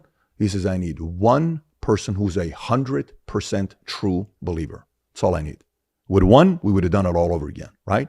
There's this idea that we think we need 70, 80, 1,000, 10,000. We need one person who we can rally behind. And by the way, the other thing I would also say is, the founding fathers, 1776, they did what they did. Benjamin Rush, you got all these guys, Smith, Jefferson, Washington, of course, Franklin, all these names, right? Where are those guys today who are getting together once a month, once a quarter, once every 6 months to talk? Where are those guys today? Where are those guys today? Do we not need those guys today? And I'm not talking about Congress, Senate. I'm talking about guys that can hold those guys accountable. Where are those guys today? I don't know. But I think, the great thing about what's been going on the last 4 years specifically, maybe started 16, got pretty bad in COVID, 2020, 2021. The one thing that's been very weird the last 4 years, the right people are finding each other. I totally agree. It's a beautiful thing. Do you feel the spirit of the country changing? Do you feel that people, well, I have noticed in my tiny, weird little world that people do seem freer about what they say and think. I agree. You feel that? I fully agree. Absolutely, I agree. And then, by the way, I think a couple of it also, we got to give credit to the right people. You got to give credit to capitalism, because I think what Danny elected with Spotify, defending Rogan, was monumental. I agree with that. I think that was a very, very big move on what he did. I think Musk buying Twitter and X, monumental. If X doesn't do what he does, he fires Rogan. If Elon never buys Twitter, this is not the same America. So there's been also good moves behind closed doors where people are sitting there and saying, okay, all right, shit. If we act up and we give strikes for everything and we lose these guys, they got a place to go, Spotify, and they got a place to go, Twitter and X. That is problematic. We can't lose that guy, because if we do, then people are going to be like, this is the censorship crowd. Oh, what do we got to do to get rid of Elon? Defamation. We got to find everything and anything we can on him, right? Or what do we got to do with Spotify? He doesn't give a shit. He's living in a different country. He can't do anything to him. And by the way, Spotify numbers came out right now. I don't know if you saw the reports from this morning saying 64% of fans of the podcast they follow, they rely on them for their political views than what they get from mainstream media. And their numbers has grown 38%. It's amazing. It's a beautiful thing. It's a beautiful thing. And by the way, just to show a rare flash of racial pride, go Sweden. Daniel Eck, go Sweden. Go Sweden. Sweden hasn't added a lot, actually, to the world in the last 100 years. This is one thing, right? Yeah, ever since Saab went out of business, I kind of lost faith, but Spotify. Beautiful car, yes, very sporty. So, what is? I am really struck. I'm struck by so many things. I mean, that's how I spent my life. But one, like, how is this shaking out? Like, there are a lot of conservative media outlets that I sort of took semi-seriously that now I don't take seriously at all. They're obviously fake. And the news outlets I worked for the past 30 years, they're either all gone or they're about to be gone. NBC News is going to, they're all going away, obviously. So what does the landscape look in 5 years? In the media space? Yeah. Specific to conservative? Just broadly. Okay. So cable is dropping, but not at the pace people thought. What Peacock did, paying $110 million for the Dolphins game against the Chiefs, and had 23 million people watching, that they had to pay, $4.99 or $9.99. That changed the game with sports. So cable's sitting there saying, holy shit, what are we going to do now? I think they just signed 2 NFL games that either Amazon or Netflix, one of those guys paid some $100 million, $120 million. So You're seeing sports make the transition out of cable TV because cable TV has been saved by 3 communities. You got the boomers, you got the sports community, and you got Big Pharma. You take those 3 out, there is no cable. It's gone. Big Pharma gets their advertising dollars through there. So you need one president to come in and say, hey, we're not going to be one of 2 like New Zealand allowing you guys to advertise on TV. You're gone. Do it elsewhere. You're not going to advertise anymore. You know who goes out of business if they do that? 80% of these guys, if not more. Boomers, it's just a matter of time. I mean, I don't think that would just to pause for 1 second. I don't think that would save America, but I think it would improve America a lot. Tremendously. People, do you take any head drugs? Are you in Xanax or Adderall? No. But I take, everybody is. You're right. And those drugs kill you and destroy your brain. Yeah. And no one ever says anything about it. How many people do you know are addicted to Xanax or Adderall? I know a lot personally. I've lost friends over that. Me personally, too. A number of them, So Xanax and Adderall, which are considered like totally normal, it's just Xanax and Adderall. Like that's completely evil. Right. I mean, that's meth and a physically addictive benzodiazepine. I mean, it's like really crazy. And I can't remember the last time I remember ever seeing a story on. Have you ever seen a story on that? The only one you would think about is when Tom Cruise went on Matt Lauer and it pushed the envelope and, going at him. I don't know if you remember that, where he's saying, why are we taking all these? Do I remember drugs? it? Yes, I remember. I remember thinking the Tom Cruise thing. I mean, I don't watch movies, so I was like, Tom Cruise is like an actor. He seems a little effeminate and weird. He's in this cult, Scientology. Right. By the end of that, I was like, you know what? I don't know Tom Cruise, but I'm kind of pro Tom Cruise because that guy is telling the truth. I don't care if it's because of his weird religion or whatever. That's the truth. Oh, that was fascinating, right? Or even when Robert De Niro, when he's at a film festival and a documentary was coming out about vaccine by, I think, Del Bigtree, and he's talking about the documentary because he's got an autistic son. I think he's like 22 or 23 years old. That's one area where he's like, we have to look into this. What's going on with this? And he's kept it kind of to, at the time, the kid was 16 years old. But I think there's some moments, and they try to hide it as much as possible. So Robert De Niro suggested there's a link between vaccines and autism. You've never seen this interview? No. I have to show it to you afterwards, okay? So he's talking about it, and the host is trying to shut him up. And he's, you guys got to see this documentary. And he's not one that uses his kids as we know where he's at with Trump. We know he's got TDS. Yeah. We know he loses his mind. But when it comes down to vaccine and autism, that is a very personal thing to him. But can you imagine not being allowed to ask? Yeah, that's a problem. I mean, I don't know if that's true or not. There's some evidence that it is true, and we do know that they took the additive out of the vaccine, but it, of course, had nothing to do with autism. But like, in what world can't you ask that question or demand like a straightforward answer? They're forcing your kids to take this stuff. No, I mean, listen, if you think about business models, Tucker, and I'll go back to the question about the media landscape. Yeah, sorry. I'll just kind of say this. I'll say this and I'll go back to the media landscape. If you think about business models, okay, if you and I go to a hotel, how do hotels make money? Let's just say you and I own a hotel with 2,000 beds. Right. Okay. When we get our report from the guy that's running the hotel, what number do we want at the end of the month? We want to know out of the 31 days this month times 2,000 beds, that's 60,000 times that these beds could have been rented. How many times were they rented? Okay. And I say, well, we were at 89%. Can we get it to 92%? So what do we need? We need people staying in our hotel to make money. That's our business model. The business model of a hotel isn't to have only 10% of the rooms being used. You need people to stay out. Okay. So what's the business model of hospitals? I must be totally different, right? Right. So we need those beds to be filled. And by the way, do you know the kind of numbers do you know what is a number one industry for the number one industry? If you ask right now, what's the number one industry of the most money they did last year? You know what most people would say? They'd say energy, oil. That's only $500 billion. Yeah. You know what's number one? Hospitals. Yeah. $1.5 trillion. And when they ask them on how much you charge for a basic surgery, bypass, or whatever it is, their range is from, $44,000 up to $580,000. Why is that range such a big range? And by the way, who controls your pricing? And do you guys have to report on what it really costs you to do this? And I think under Trump, I don't know if you remember this in 2020, 2021, he kind of came out with a law forcing hospitals to report honestly, like, here's what you're doing.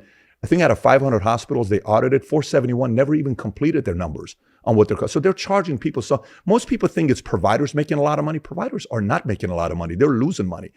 The people that are making money is hospitals. So hospital models, I need sick people. Big pharma models, I need new diagnosis. The more new diagnosis I have, the more new drugs I can sell. So I need new drug diagnosis. What is the a contractor's model, military contractor? I need war. If we don't have war, how the hell are we going to make money? If I go to mainstream media, what do I need? Controversy, conflict, chaos. That's how I make my money. When you actually look at the business model of what these guys are doing, they need chaos and problems to keep making money. Okay. So that part is a very concerning thing. So going back to mainstream media, 3 things keeping them in. Boomers, big pharma, boomers, and sports. So now what sports is happening is a lot of these sports guys are realizing cable's not paying well. I'm going to go sign a contract with Peacock, with Netflix, with Amazon, with all these guys. They're paying good money. They got a lot of money. These other guys are dying. Some of these smaller sports market are saying, I don't want you to play it on TV. Forget about it. Means nothing to me what you're paying me. You know what I'm going to do? I'm going to go out there and put it on my own OTT. I'm going to put it on my over the top. You want to watch the game? You can only see it on the Phoenix Suns over the top. So holy shit. Cable's like, no. Don't do that. That's problematic. Now the small market TV is getting crushed. So cable, problematic. They got to figure out a solution there. Let's go to conservative side. On the conservative side, you got Daily Wire that they're dealing with, whatever happened between Candace and Ben, which has been a problem that they've been trying to clean up, whatever the reasons are behind it. That's, the landscape of what they did, decision-making process, you kind of saw a few different things. Everybody, whether it's from October 7th, specifically from October 7th is a place to go. Everybody you can tell, like if we're living in LA and we're trying to find out what gang everybody is in, okay, those guys are MS-13. These guys are Blood. They're Crip. They're this. They're that. You all of a sudden saw, okay, these guys are Israel above all.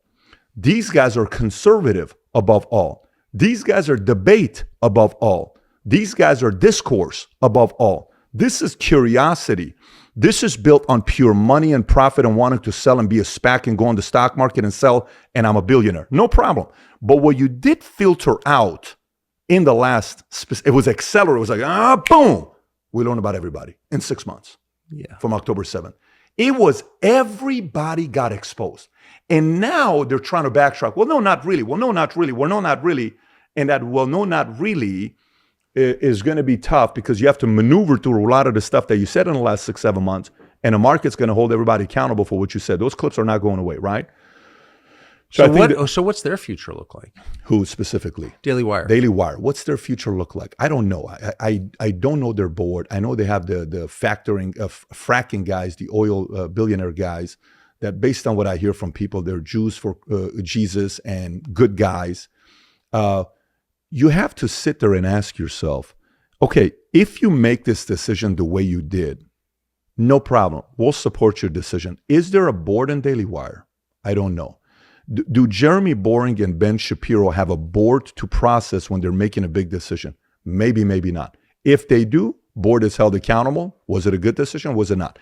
If they don't, then the money people have to say, well, you give a lot of, freedom to these guys to make the decision. So then the money people are going to go out there to want to raise more money. And who can you now go to raise money? You can definitely go to every single billionaire that's Jewish and say, hey, look what we did.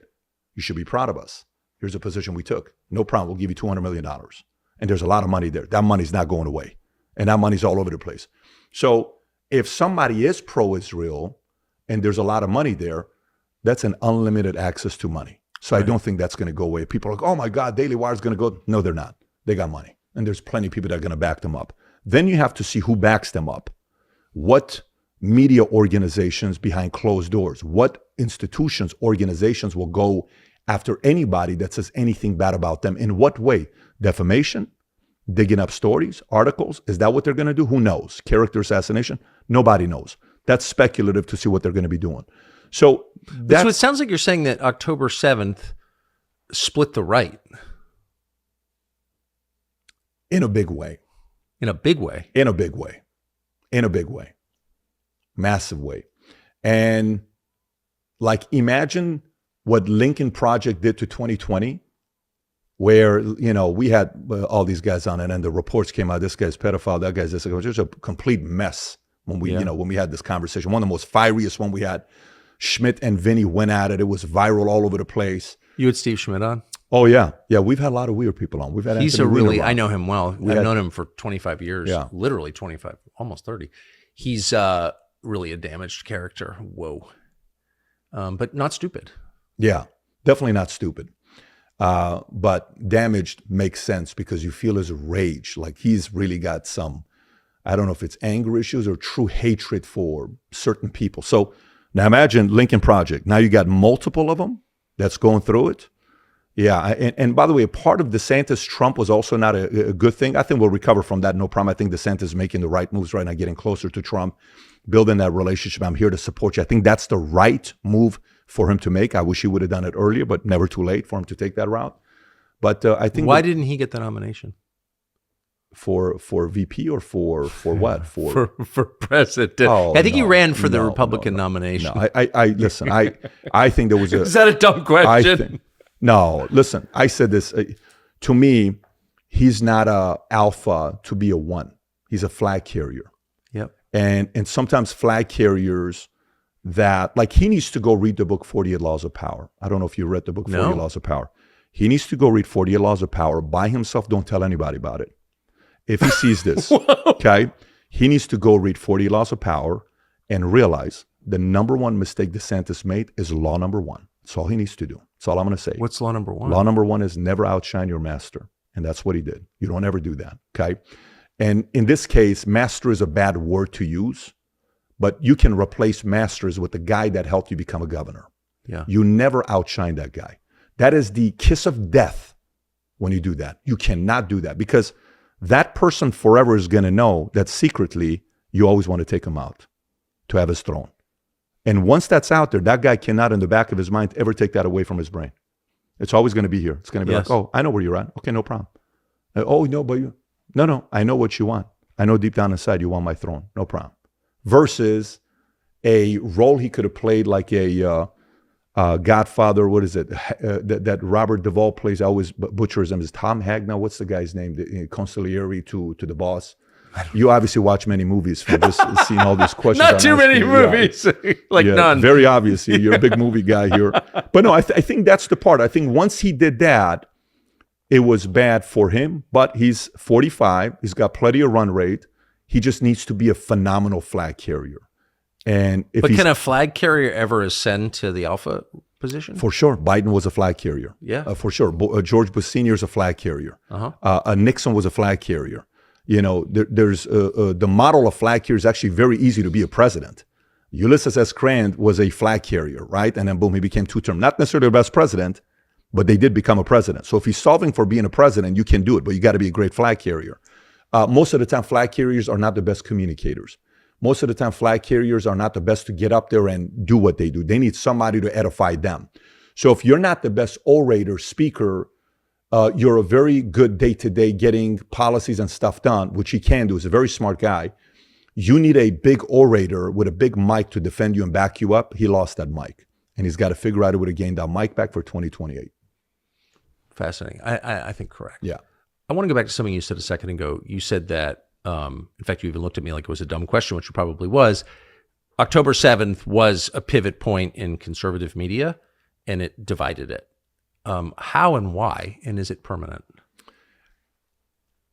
Oh, man. I mean, listen, anybody that's a big talent, deep down inside, there's probably some ego, a lot of ego, like I'm better than you ego, I'm smarter than that guy. And, you know, it's tough to admit to a mistake while you're going through it. Some of these guys made massive mistakes, right? Now, the problem... Like what? The position you take with Candace, that's a problematic position. Now, to give him credit, he came out and said, Daily Wire is not a platform. We're a publisher. As a publisher, we can let go of anybody. You're right. Yeah. Totally fine. You can do that for sure. And then the argument is, well, we had Dave Rubin on, and Rubin says, well, you don't know the whole story and, what's going on there. And she had said something and da-da-da-da-da. Okay. Yeah, she questioned certain questions. Now, you may say, we're not comfortable with this. No problem. But your position when, you knock off, you go after, Candace talking about Crisis King, and then you're playing the games. And then if the story comes out, the fact that they use Candace asking Ben for a debate as a form of getting the gag order, if that story comes out, let's just say that story is true. I think Glenn Greenwald reported on it. If that is true, If it's not true, well, then Glenn Greenwald's got to go through it and say what he's got to say. But if that story is true, that they used the tweet from Candace to almost lure her in and then call the lawyers to, if that story ever comes out in the next year, 2 years, 3 years, if that comes out, that's very problematic, because talent is going to have to feel comfortable going somewhere. Great talent is going to have to go somewhere that they feel safe, they feel protected. Dana White is a great case study for this. Conor McGregor, a diva, loud, problematic sometimes, chaotic. Dana knows how to work with him. Okay.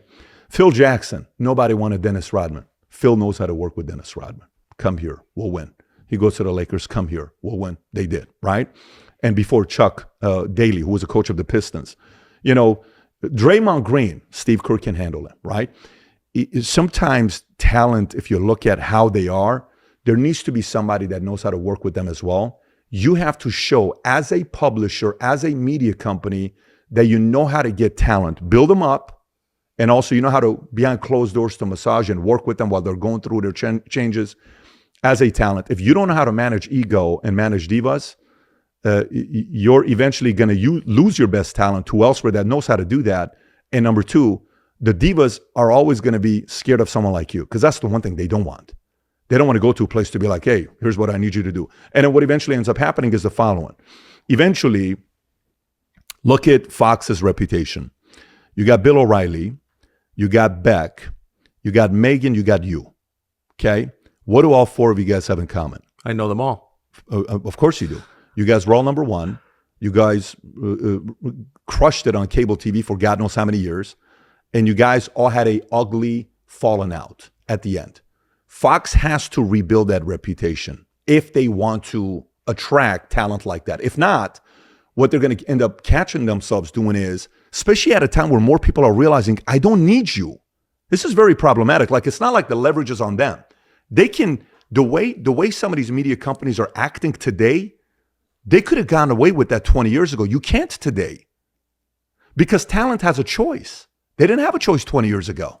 Where am I going to go 20 years ago? Think about it. 20 years ago, if I'm working for CNN or MSNBC and I got a show, and Rachel Maddow and whatever, Brian Stelter and, you know, all the guys that you, and all of a sudden they go super left and you're in between the Maddow show. Boom. You know what? I just don't think they have a place for me. This guy's done. Wait, that actually happened to me. I know. That's what I'm saying. That's what I'm reading. And so I was like, that sounds so familiar. Right. And, well, you know, and then Jon Stewart, you know, well, let me tell you, you just got to stop. By the way, that would be a very good, interesting podcast if you ever do with Jon Stewart. Yeah. I don't know. Yeah, it would be. I mean, it would be interesting. I want to be a good sport about it. I think the world would watch it. Yeah, I mean, the world would watch all kinds of ugly things. But I just try to think. I have such contempt for him. I guess maybe that would make it hard. I like interviewing people I disagree with. Chris Cuomo, I interviewed, and you know, I totally disagree with Chris Cuomo on so much, and I've made fun of him so much. I've been really mean to him, but I don't have contempt for Chris Cuomo at all, actually. But Jon Stewart, I have total contempt for him. I think he's like I have no respect at all. And I never have. And that hasn't changed in the 20 years since I last saw him. So it's hard to interview. Have you ever interviewed someone you have no respect for at all? Of course. It's hard. Of course it is. I don't like it. It's not easy. I was like, I don't give a shit what you say. Yeah. I mean, you're pathetic. Yeah. It's not even your real name. Like, everything about you is fake. You're just fake. And you're kind of a dumb person posing as a smart person. Like, everything about it. Ugh, barf. So I don't know if I could do that. No, I understand. And I can only imagine, because I'm the viewer. I'm not even you to know what the real context is. When I interviewed the creepy porn lawyer, Michael Avenatti, he's a very menacing person and, you know, not a great person, obviously. And I totally disagree with him. On the other hand, he had kind of an energy that I didn't disrespect. I mean, he's just like a very energetic guy. Right. But Jon Stewart's like a freaking NPR listener who takes it seriously. He's just like, I'm just so over that. It's so mediocre. You know what would be interesting about it? Because from the scene of him coming and trying to bully you guys to where you are today, you won. That's the point. Well, I thought I won then. Well, it just shows I'm a little out of it. But you may have won. Oh, I lost in the court of public opinion for sure. Right, that's the part. But today, it's not even a conversation. Yeah. So you were talking about the media business, and I'd asked you. You said October 7th really split conservative media? Yes. It did permanently? No, not at all. No, people are going to have their certain people, yes. But for the most part, look at Marco Rubio. Oh, he's considered a vice presidential potential. What? After what happened, Hans? Yeah, and people move on. People, Right. This is a very media politics sport. You talk shit, you get pissed, cannot believe it, cliquish, all this stuff. And then eventually somebody typically behind closed doors says, what matters more, your ego or America? Well, can I have both? Not all the time. Okay, then America. You're going to raise your kids here? Yes. All right, let's figure this thing out and Smart. we move on, right? I agree with that completely. I'm surrounded by people who I once hated. So yes, I feel that way really, really strongly. Chris Cuomo, though, who I've already said I like, and I mean it, and I think is talented, is having trouble, from my read, re-entering the conversation. People are still mad at Chris Cuomo about COVID. That's is that your take on it? Oh, absolutely. And by the way, even more now, by the way. And More now? I think it's more now. And here's why it's more now. Because at least 4 years ago, one side loved him and the other side hated him 4 years ago. Now both sides hate him. You may say, why? Very simple. So he was there to the left, to the establishment. He was a hero. Yes. You should take the vaccine. What is all this horse, ivermectin stuff? What's this all about? You're being irresponsible, Byron Donalds. Yes, what a great citizen Cuomo is, right? Face of CNN, Big Pharma, and all these guys. We like what he's doing, right? And the writer's like, why are you making me take it? I don't want to take it. Let it be my choice. Now, you mean to tell me you're going from that position to on the podcast saying, I'm taking ivermectin now? And yeah, I guess Joe Rogan was right. You're saying that now? And I'm vax injured. And I'm not only vax injured, and then when I ask him if COVID comes back in 2026 and they're forcing everybody to take the vaccine, would you take it? He says, absolutely not. So you wouldn't take it. I wouldn't take it. Okay. So obviously when he says that, you have to keep in mind that how does Fauci feel about that? Probably not good.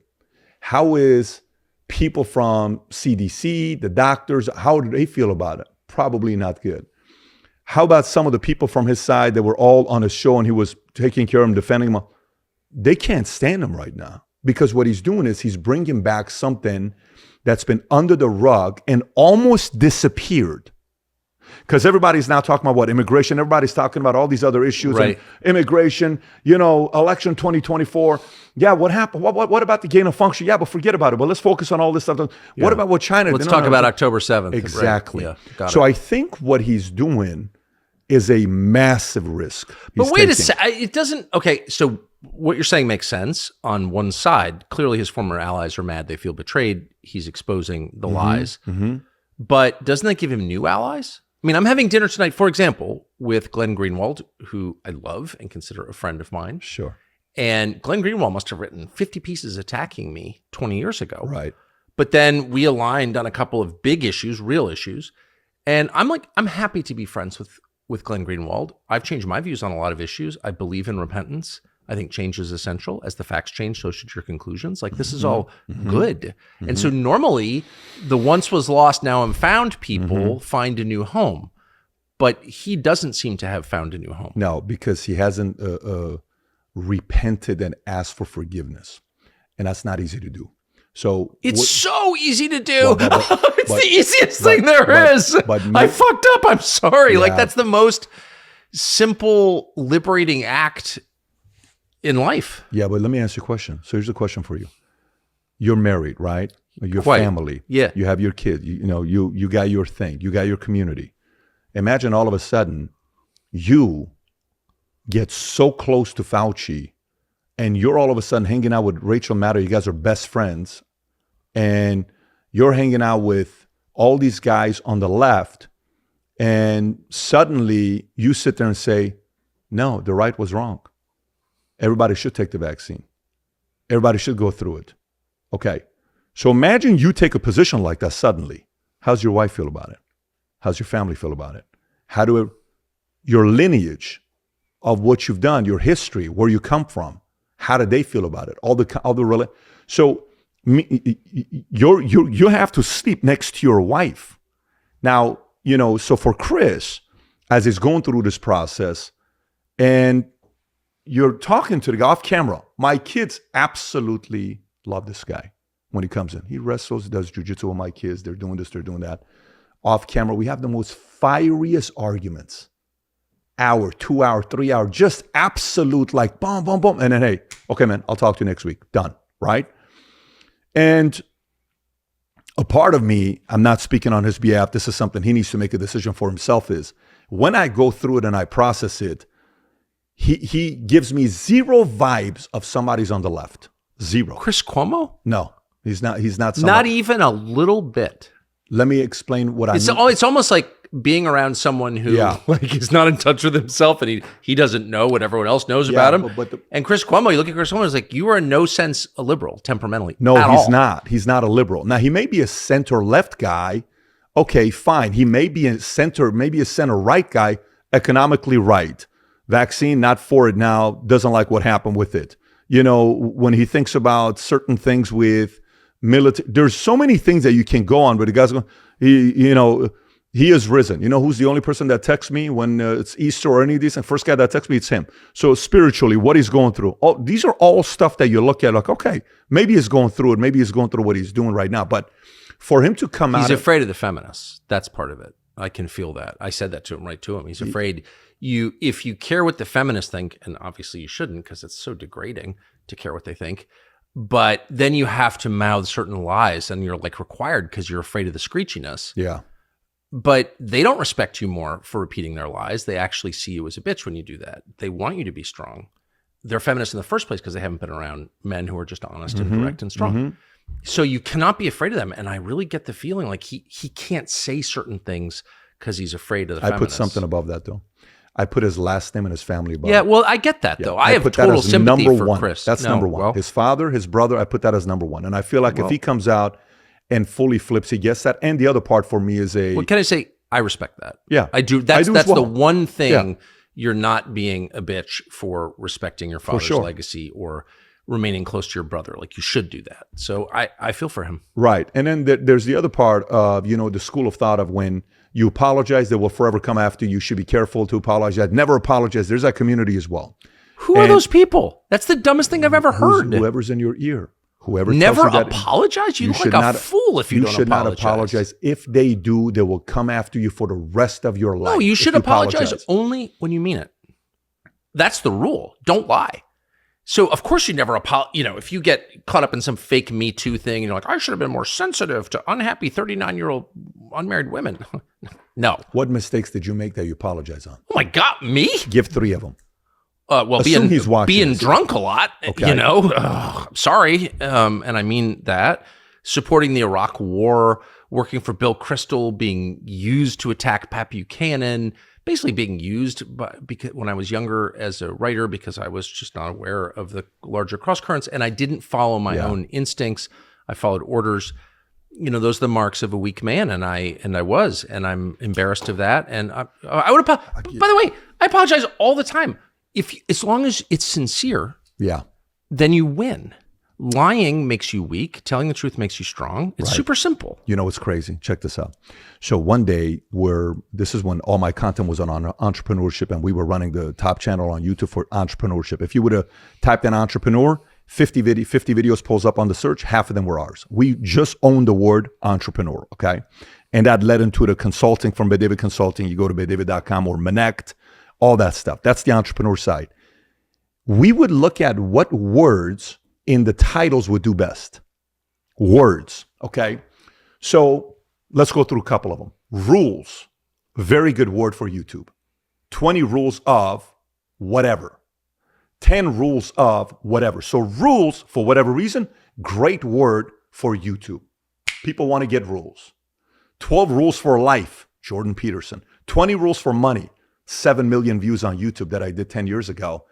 And people want to learn the rules of money. Basic videos, nothing crazy about it. 20 rules for money. Okay. Another word, and I'm kind of going through this thing. As an entrepreneur, as a whatever. So, 7 keys to success as a parent, as an entrepreneur, as a journalist, as a doctor, as a student, as a whatever at the end of the title. Okay. So that end of the title triggers back as a student. I'm a student. Boom. That audience, it's an evergreen title. People keep coming back and watching it, right? These are words. You know what's one of the most powerful words that we would put on titles? Absolutely crush it. Mistakes. Yeah. 10 mistakes I made. Okay. So now, running an insurance company, anytime you and I would go up and we would only talk about the things we did right, one of the worst speeches you give. Of course. Nobody feels they can do it. So what I would do is sometimes I would get my best guys and some guys that have gone through some stuff, and let's just say their ego is not allowing it, and I'm picking the topics for my guys. And all our guys already know what this is all about. I would say, you have 20 minutes at MGM Grand Arena. I want you to talk about the 10 biggest mistakes you made in your career. And they knew that would give me the smirk. Oh, shit, I'm going through it, right? So then we'd go to the event. And then there's ways you spin mistakes. Well, the mistakes I made is trusting people too much. Exactly. And it's always like, caring too much. I don't know if you care. Like, I'm too good a person. The mistake is always on the other person. Like, Diddy's apology. Hey, I never mentioned Cassie, never did, right? Agree. But I think it's disgusting to watch that. It's disgusting to watch that. But one of the most attractive qualities of a human being, there's a lot of qualities you look at like, I just don't like that guy. Man, I want to like you. I can't like you. Yes. You're annoying. One of the most attractive qualities of a human being is self-deprecation. Of course. When you can sit there and self-deprecate, laugh at yourself, make fun of yourself, the audience is like, man, but why is that so appealing? Think it through. Because none of us walk on water. We all make mistakes. Because it telegraphs strength. Yeah. That's what strong people do. Who refuses to apologize? Who refuses to admit fault? Who refuses to admit being human, making a mistake? People who are so fragile, they can't admit it. Weak people hide their weaknesses. Strong people are happy to admit them because they're transparent. They've got nothing to hide. That's a sign of strength. It's the surest sign of strength. In fact, it's the only sign of strength. So not apologizing diminishes you dramatically. You're fearful. That's why you can't apologize, right? Yeah, but he's got it, again. And I'm not talking about Chris specifically, who I really like. And I will say, just to be very clear, again, if he can't fully apologize for things he said that were demonstrably wrong because he doesn't want to dishonor the memory of his father, right, or alienate his brother, I respect that. I do. Yeah. It's worth wrecking your career to remain loyal to your family. You know what I learned? We're on the same page there. Here's what I learned. Whoever you speak to, the last 3 people you speak to before you go to sleep have the most influence over you. The last 3 people you speak to before you go to sleep. What if it's a dog? Well, that's good influence then. Yeah, that's a very good listener. One of mine is a very intimidating, massive. I don't know if you're into big dogs. I have a 15-pound Shih Tzu, extremely intimidating. But this guy loves me, and he makes me feel very confident. By the way, that's what matters. He believes in me, yes. and that's where I get my. It's love, no matter how embarrassing the dog, as long as he loves you. He's amazing to me. That's He's been my number 1 therapist for 15 years. But so when you look at the last 3 people you speak to, I can't take inventory of that. But who are you talking? What do you think? What do you think? Sometimes you want to go through somebody and ask, what do you think? Maybe it's your wife. Maybe it's your brother. Maybe it's a former mentor. Maybe it's a father. Maybe whoever your what do you think community is the reason why you're making the decision the way that you are. That's for sure. The better the what do you think community you have, the better way you handle conflicts. I don't know the what do you think community is for Chris. That's a really smart point. What's your relationship with him now? You're in a business relationship, right? We're doing a debate next. Dave Smith called him out, and I know you're a Dave guy. I like Dave a lot. Dave's a talent. Yeah, I love Dave. Yeah, Dave's I think he's a star that can be a superstar in the right environment. That guy has what it takes to really strive. Anybody that gets a chance to sign him, they should. And if he kind of signs with somebody long-term, 5 years, he finds a way. Should he be a comedian or a political commentator? I think he cares about policies more than comedy. I think, he likes comedy. I think that's his creative side. But he has a serious side that he needs to find a way to tap into it. I don't know what his vision is. He knows what he wants to do with his life. But Dave and Chris will be having a Friday night debate at our Comedy Club Cigar Lounge in Fort Lauderdale, May 31st, 6 to 9 p.m. Live audience. Who's going to win? Whoever is straight up and doesn't play politics.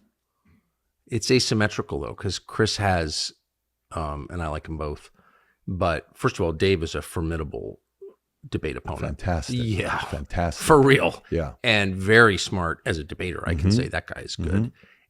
But second, Dave can say whatever he wants. He's not, you know what I mean? He's already made his break with, That's right. Family members who disagree with him or whatever, but he's totally unencumbered.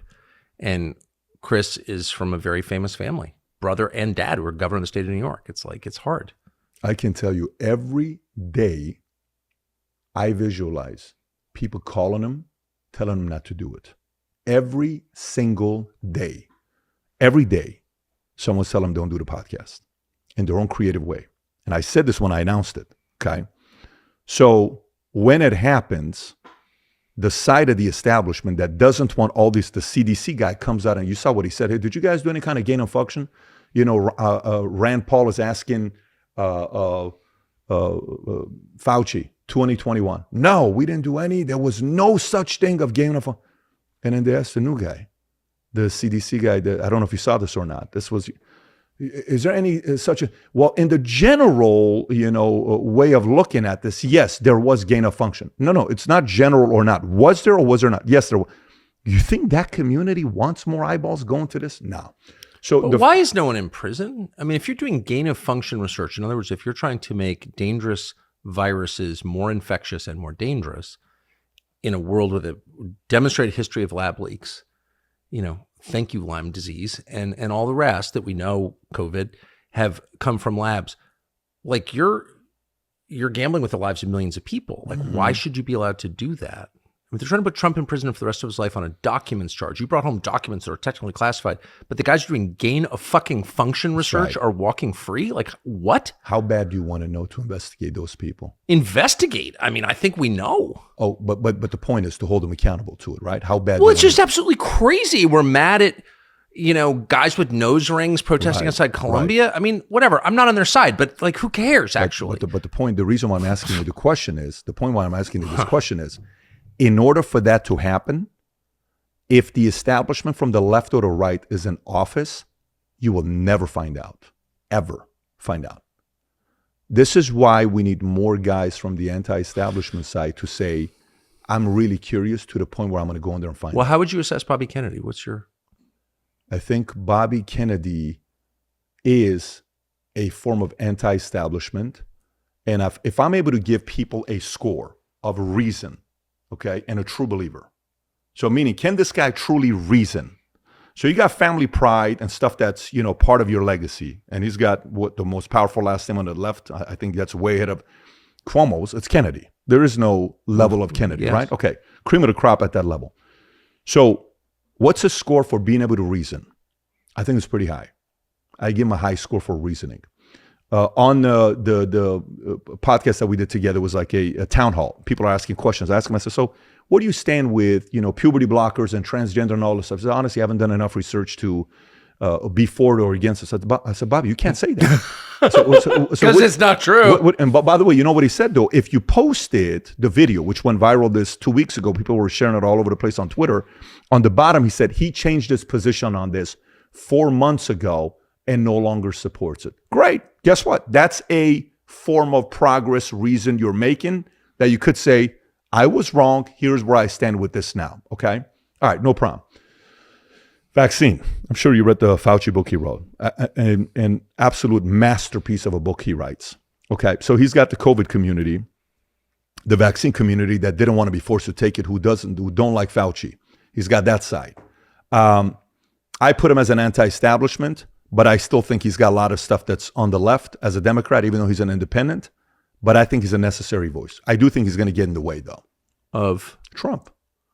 So the Trump people, I was talking to someone in his orbit several months ago, and my instinct was exactly what you just said. If you're against the status quo, you're by definition not voting for Joe Biden. So Kennedy takes, in other words, there's nobody who's choosing between Joe Biden and Bobby Kennedy. It's just that person doesn't exist. And so by definition, it's going to take from Trump. And the response I got was, oh, he was really liberal on this, that, and the other thing, or is really liberal. And okay.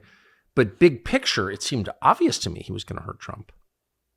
There's no question about it. Right. There's no question. So the part which is kind of weird is when Biden's camp doesn't want to give him protection, doesn't want to put him on the stage. Again, this goes back to me wondering, either you have something up your sleeves or you really think you have such an October surprise that you're going to leak to the world that Bobby's going to step out like the way they did with Herman Cain, 999. Oh, I'm going to have to pause my campaign. So maybe there is something that you and I don't know about. What's going to come out? The guy's been around for a long time, 69, 70-year-old guy, family, girls, good looking, accolades, background. What are they hanging on to that they're not leaking yet? I don't know. So why are they not afraid of the guy? And why are they? These are all things that I wonder on what the left has, the establishment has, that they know they're going to Maybe they're just dumb. They're dumber than we think. I think they're more deceptive than you think. Well, they're definitely more deceptive. Yeah, I think they're but maybe they believe their own bullshit. I mean, the peril of huffing your own fumes, of like convincing yourself that Kamala Harris is like impressive or something, or that Biden's not senile. Like, I think people are capable of... You think that's what it is, though? Or you think it's more like it's an easier person to control? I mean, if you look at people who raise money, right? If you go do a case study of people that ran for who are our top 4 non-establishment candidates of the last 70 years, okay? Kennedy, partially Reagan, Trump, and then who else you got? That's non-establishment last 60 years. Okay, Ross Perot, that's right. Ross Perot got to what, 19 points? Reagan, I think 9.6% of the funding for him running for office was his own money. I think it was that number. Hillary Clinton, 100% donor funded. Biden, pretty much 100%. John F. Kennedy's father, Joseph, I think put 40 or 50% of it. Trump, we know how much of it was his in 2016. Obama needed other people's. Everybody needed other people's money. So whoever that needs other people's money is controlled by the other people, which is the ideal candidate. So Kamala, for them, is like, that is the ideal person for them because they can control and say, hey, check mark. For the rest of your life, your Wikipedia is going to say vice president. Congratulations to you. Legacy cemented. We'll make a documentary for you, give you a Medal of Honor. You're good to go. Amazing. Go make some documentaries and go to, whatever the shows are on, and you're going to be famous. Good for you, right? That's gone. But to me, a part of it, when they're looking at Kamala's or Biden, that's their favorite types of candidates. They don't like RFKs. Are you kidding? But she's not, I mean, I think it's fair to say she's not electable on her own. No, she's not.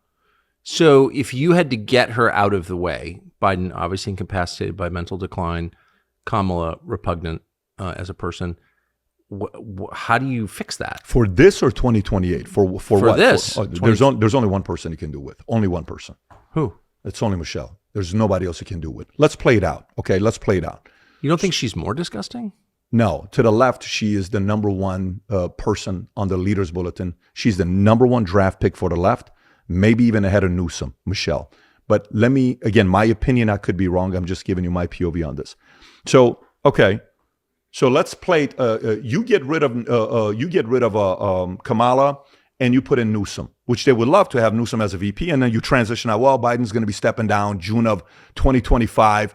Newsom's now the president. What an easy way of getting Newsom elected. The easiest way of getting Newsom elected is bring him in. But okay, you announce Kamala is stepping down. Great. What ammunition do you give to the greatest troll of all time on the other side to call you racist? It's done. What's Trump going to do if you get rid of Kamala and put Newsom in? Look what they did. All they talk about is female power and blacks and all this stuff. They put her back on the bus and they replace her with Newsom. Shame on the Democrats. They're the most racist. I mean, can't you already see it? Easy playbook for them, right? So, but if they bring in, instead of Kamala, Kamala comes in and there's not enough time for a Supreme Court justice type of a position. But say Kamala comes in behind closed doors, say Kamala, you come out and you say something's going on with the family. Something happened. I don't think she has a family, does she? Cancer scare, whatever. Something's going on. Cancer scare is the easiest one, okay? Because cancer, everyone's going like, oh my God, and hey, God willing, we were able to avoid the chemotherapy and she didn't have to go through it. And this is so, thank you for all your prayers that none of this stuff happened. And they came to me and we were talking, and as a collective, I think Newsom is the most qualified. That's going to be problematic. But if you bring Michelle in, that's easy. It's a very easy fit to bring her in. The question then becomes, does Michelle want to be a VP? Is her ego a VP person? Does she want to come out of the life? Can I intercede for 1 sec? So she's never had a real job in her life. She's who? Sorry? This is Michelle or Kamala? Yeah, Michelle. Okay. She's has nothing in common with any American. She's nasty. She's a hater, clearly. She's utterly ungrateful for every special advantage she's been given her entire life. She went to Princeton on a free ride and she's mad at Princeton? Really? I mean, everything about her is mediocre, mean, dumb, and not a single achievement in her entire life other than marrying this guy in a fake marriage. So, on what grounds could that person run the country? Don't be naive, Tucker. You're talking about women. You're being super naive. Are you kidding me? Do you know which one of these political figures sold 36 million copies of her book? One person. Her book about what? It doesn't matter. More whining from a rich lady? 36 million people bought her book, bro. Do you realize the amount of influence this? But let's just pause and consider that decision. You're walking through Barnes and Noble or Walmart, and you see Michelle Obama's book for sale. Yep. What causes you to buy something like that? You're talking from your perspective? Any person, this is a book that she not only didn't write, but probably hasn't read. Why would you buy something? And then you have Michelle Obama's name, in your house. Yeah. What signal are you sending? What could possibly compel you to do something like that? You can say all that you want. No, but it's true. What is that? But that's not the point. The point is, she is a rock star for the left. She is a rock star for the left. She'll be edified and glorified by everybody. They love anything that's ugly and bad and mediocre, don't they? People have different tastes, man. No, but that's not even a taste. It's look, you could say of Al Sharpton, who I vehemently disagree with, but there, Al Sharpton's a self-created person, actually, and Al Sharpton's pretty smart, and Al Sharpton's got a lot of things about Al Sharpton that are bad, for sure. But at least Al Sharpton's kind of lived a life. Michelle Obama, same with Trump. Maybe you hate Trump. Okay, you think he's vulgar, you think he was, but he's a self-created guy, #1 TV show in the country. Michelle Obama has literally done nothing except whine about the white man for 60 years. What? That's not a qualification. You're assuming that doing anything is a qualification to run on the left. I know, but I'm just saying, they zero in on the most repulsive images and people. It's they're kind of an X-ray, sort of a reverse image of everything that's beautiful and dignified and virtuous. If she runs, you have no idea how formidable she would be. But it's the uglier something is, the more they love it. Well, maybe that is, again, physically and spiritually. Let me ask you a question. Who is more formidable, her or Joe Biden? I mean, I probably Michelle, I would think. So then the other question becomes for you but then you wonder, is there a bottom to white guilt? Because Michelle Obama's fake husband got him elected because white people got him elected. Black people didn't do that. Yeah. Is that kind of played out? You're electing, we're going to say that a woman who lives in Hawaii, compounds in Hawaii and Martha's Vineyard is somehow it's a victory for civil rights or something? What would be the rationale? Are we at the end of that cycle where people have to vote for someone like that? So try to, the devil's advocate. Yeah. Okay? Let's play devil's advocate. You're on the left. Yeah. Okay. Who are your top 5 candidates most qualified that you can help as the establishment? You get everybody behind this person. Who's your top 5 draft pick on the left to be a president? Jimmy Dore. That would never happen on the left. Are you kidding me? You're so the actual left. I'd vote for Jimmy Dore. Jimmy Dore's a stud. He's phenomenal He's the best. At what he does. Honest man. Well, think about you're them. You are them. You're in the room with them. Who's their top 5? I mean, I guess I would. I don't know who's mentally retarded and transgender. I guess that's sort of, but I'm serious. That's how they think. So what's the most repulsive thing we can do? What's the opposite of what's the farthest from the actual truth? Who's the least competent? What's the ugliest building we can build? What's the most putrid painting we can create and call it art? You wouldn't say Newsom, number one, Michelle, two. You wouldn't go to some of those, you wouldn't go, Gretchen. You wouldn't put that as a top 5. That's their profile of candidates. That's the profile of their... But those people are jokes. It's not about being a joke. It's about who they can control and get the job done through them. So but what's the job? Well, are you kidding me? Establish certain controls that nobody can touch. Just steal shit. Sure. That's basically what it is. Let the stealing proceed. Well, without getting caught, and you create the law. If you create the law, you're protecting yourself. that's I've noticed. Yeah. So, by the way, are you following closely what's going on with Iran, with Raisi? Did you? Well, to the extent you can know, yeah. I've certainly followed it. Are you seeing just another aircraft crash? Just a kind of tragic accident. It happens all the time to presidents of different countries. It seems to. What do you think it is? What do you think it is behind? I have some thoughts, but what do you think it is? It's either an internal power struggle. We talked about this last night, and within Iran, or it's the U.S. or Israel, or a combination of those two. Those are the obvious suspects. I don't know the answer. So, do you know who Mujtaba Khamenei is? Sort of, yeah. We talked about last night. So he's the second oldest son of the supreme leader Khamenei. Yes. Do you know what his net worth is? Just the son's net Hundreds worth. of millions, I would think. $3 billion. $3 billion? Type it in, you'll see it. It's $3 billion. Now, this is reports that are coming in, what he's worth. Now, how is he worth $3 billion? Because he started Twitter. Well, because of course. He's just an energetic, innovative man. Unbelievable entrepreneur. Very innovative. He created the Facebook of Iran, right? Mm-hmm. But so this guy is in the running to be the next supreme leader of Iran. There's 2 candidates. There is Ibrahim Raisi, and there is Khamenei's son. Now, Khamenei's family has been estimated to have a net worth of roughly $200 billion. Khamenei's family. How they accumulated that, who knows? Some of the most innovative people in the world, apparently, to get to $200 billion. Innovatively stealing money from taxpayers, innovatively getting money from different places, but regardless, it's innovative on what they've done, right? Why would this family, ultimate nepotism, why would they want Raisi to become the supreme leader? Fair. So you have to give a little bit of credibility. I do. Because in the past, Rafsanjani, which we kind of talked about last night, Rafsanjani was a guy that died at 82 years old as the president.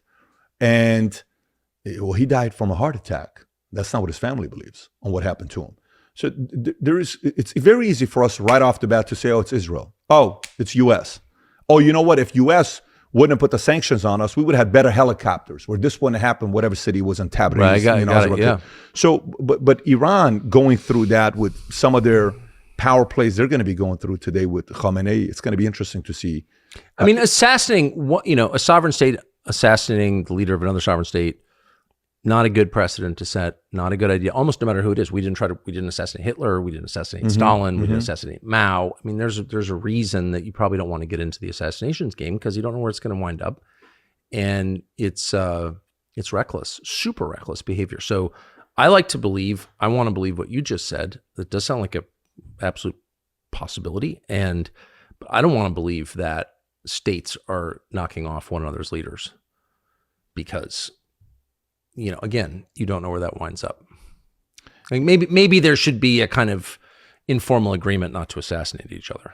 Oh, and yeah, for sure, and not to do it internally. But again, you go back and play the ambitious game. Well, internally, it's a totally different game. This could be a game of ambition of who wants to control the resources for many, many years to come. And this guy was only 63 years old. Oh yeah, Raisi when he passed away. This is not the 6 other guys too. Right. So. Does the U.S. wind up in a war with Iran? It's looking like it. It does look like it. It's looking like it that we're about to go there. What do you think of that? I'm not as worried about it with Iran for a couple different reasons. Iran, now here's the thing. I'll give you both sides of it. The part that I'm not worried about it, Iran's always been, when Trump took out Qasem Soleimani, who was the number 2 guy at the time. This is the guy that was leading pretty much all the proxy wars and all the proxy military, Hezbollah, Houthi. This is a very, very legit power player, Soleimani. So you take him out and you say, I took him out. I did it. My name is Trump. I took him out in your face, right? There's no way we're going to let Trump and America get away with it. Watch what we're going to be doing. They intentionally, threw some missiles in an area where there was no soldiers. So nothing happened. But then they're like, look at us. We showed strength. No, you really didn't. Now, what's changed from Soleimani till today? A lot. The world has changed. 25-year, $400 billion contract from U.S.'s number one, enemy called China.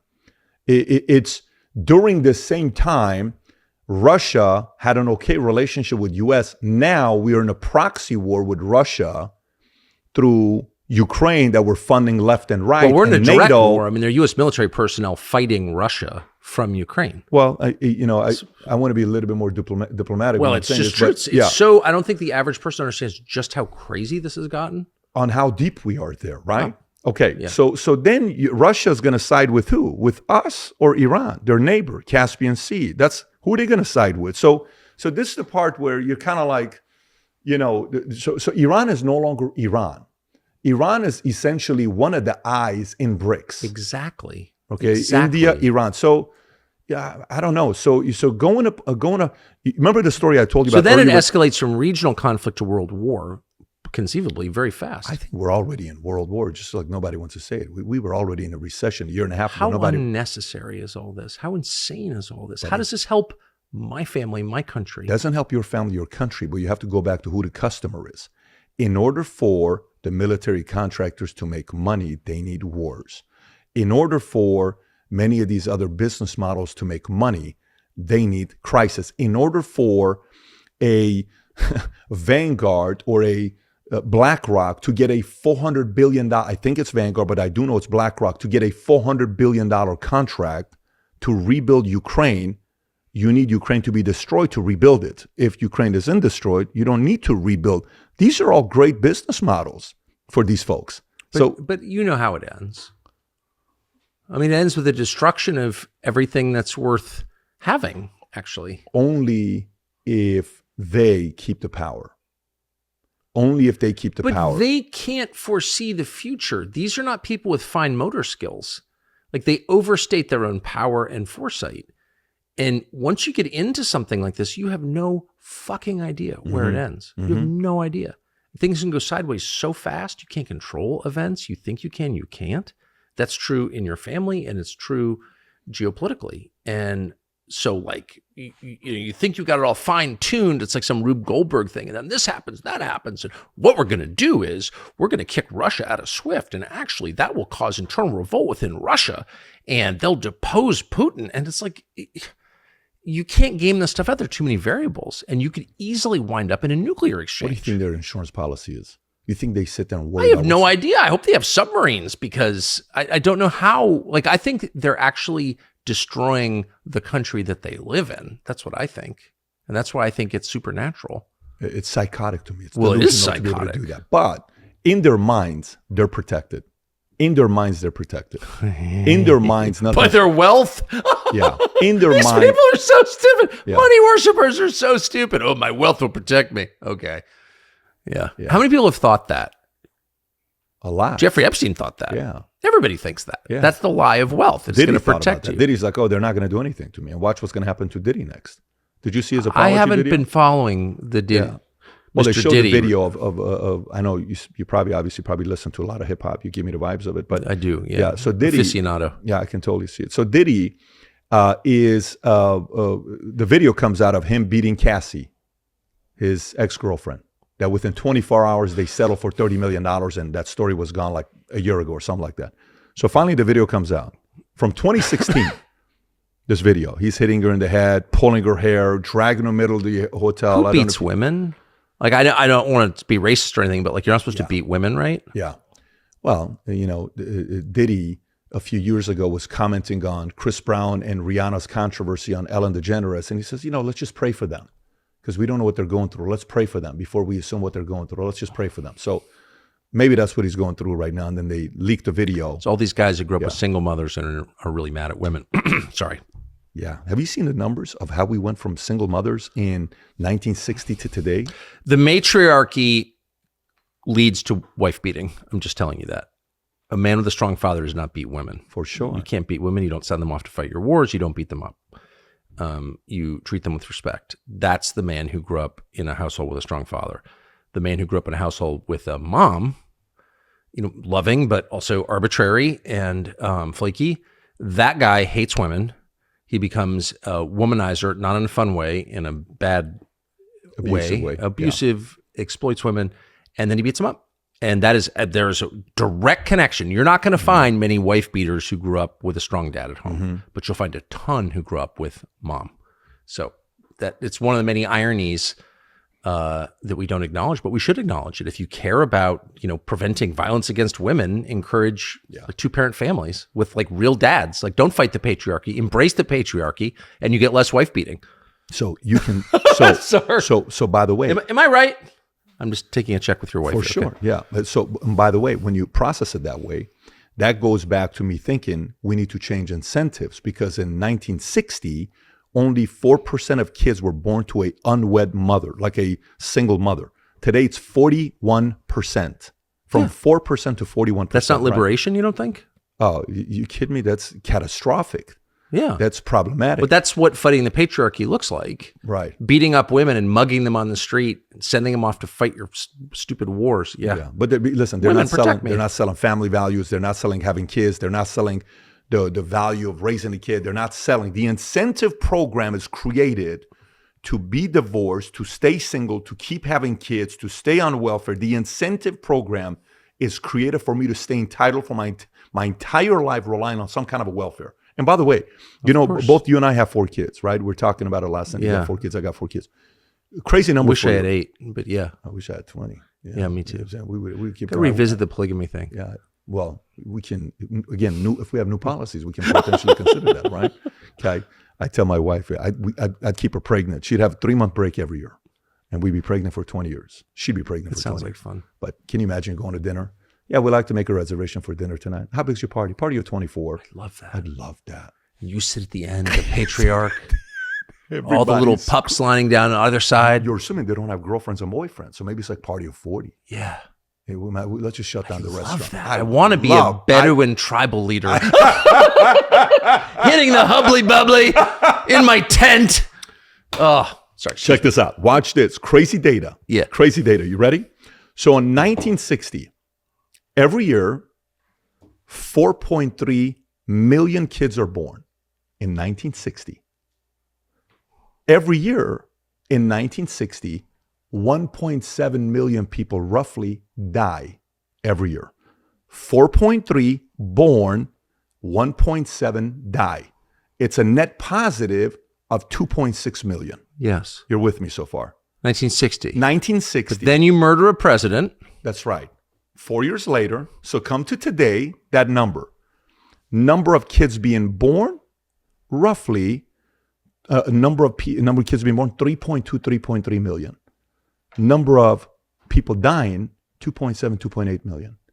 We went from 2.6 million more people being born than dying to only 500,000 more people being born than dying. Fertility rate, lowest ever in America, 1.6. There's this new trend. I don't know if you've considered joining it or not. It is a little rebellious if you're thinking about it. This community called the LGBTQ community. They attract rebellious people. You get to do whatever you want to do. You get to cut things off. It's actually very interesting what's happening with it. It's a new hot thing. I don't know if you're following it. It sounds like fun. Obviously, that's going to prevent from having kids because if you cut your dangling off, it's hard to have kids. But I'm sure that's not part of the plan or anything. No, they would never do such a thing. It's a noble thing. So, but you look at this. To me, there's a lot of numbers we can look at that's concerning. 2.6 more kids being born, million kids than to 500,000 now, and we're having fewer kids. We're not endorsing marriage, family. All the incentive program is not for that. How much longer until we're sitting here and these folks are living longer and we're not having enough of replacement? How much longer? I mean, you saw China hit the one-child policy, 1.1. At the bottom of the list right now, I think it's South Korea at 0.83. We're at 1.61. Well, the obvious solution, if you're South Korea or China, is just invite Haiti to move in. Why aren't they doing that? That's the noble thing to do. And there's no, it's absolutely necessary. Who's gonna watch over your elders in long-term memory care? Yeah, they need a guy. Are you following the Jimmy story with barbecue? The guy named Barbecue in of course, Haiti? in Haiti, yeah. Yeah. Where do you want to be in 10 years? I think I'm not born here, so I can't run for president. That's out. Yeah. Okay.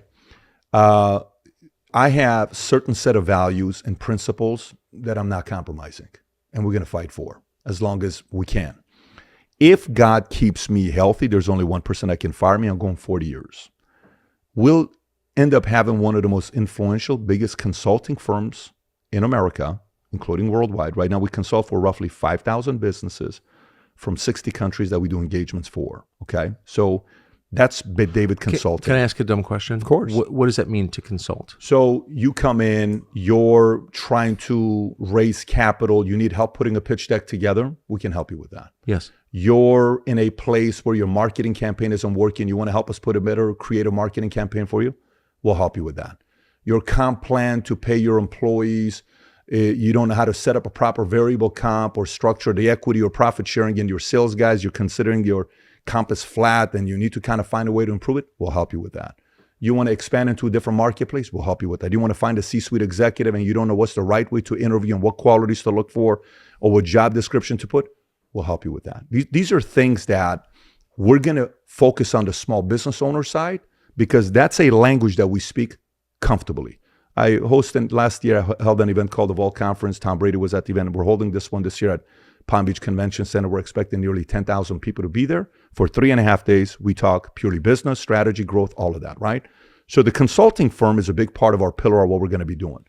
Product development on Minect, with the Minect app. I don't know if you heard about the Minect app. It's grown exponentially. Quarter to quarter, we're up 780%. The whole thing with Minect is 8 years ago, I call a lawyer. I have a 7-minute call with him. He bills me for 30 minutes. I call him. I say, why are you billing me for 30 minutes? I have the number here. We had a 7-minute call. He says, minutes roll up. I said, not to 30 minutes, maybe to 10 minutes. He says, no, it's 30 minutes. I said, what do you charge by the minute? He says, no lawyer charges by the minute. I said, one day I'm going to create a website or an app that I get to pay people by the minute. So do you have a minute to connect? Let's connect.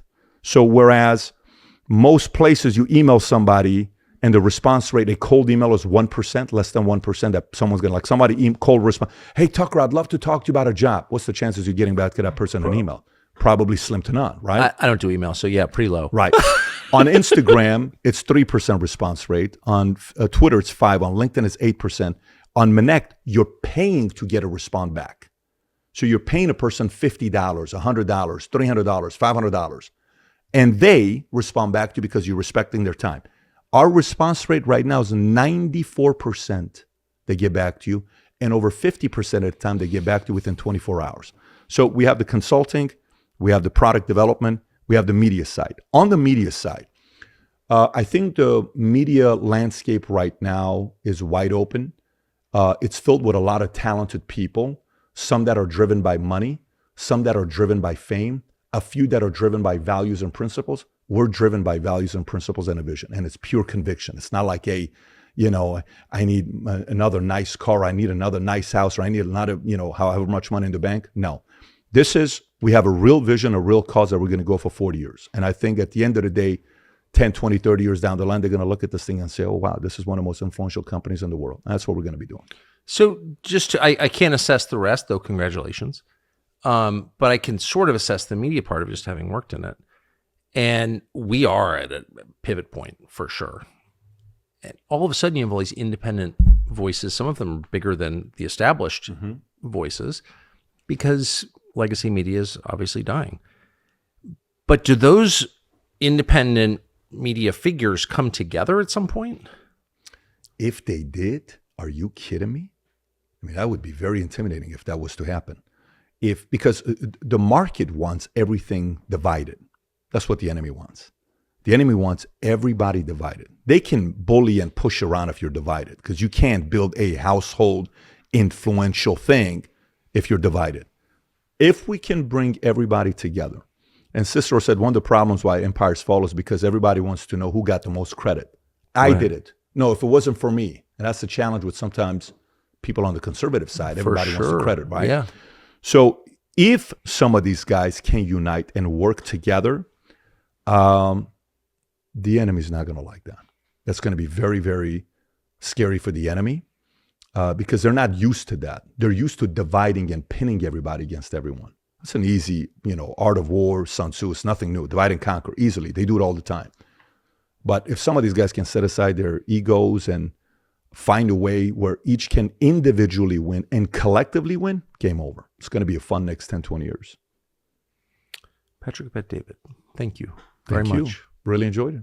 I will see you again. I look forward to it. Thank you. Oh, we're getting serious, baby. We're not dicking around. This is big time. This is big time stuff here. This is legit. It was funny. Like some of my earliest memories are my parents playing this game. And let me get my eyeglasses because I can't see as well. Ladies and gentlemen, his sister kicked his ass. So, I just lost one of my daughters. Thanks for watching our YouTube channel. We hope you'll subscribe to it. And by the way, you can hit the little bell on there and get notifications every time we produce a video. We hope you'll do that also.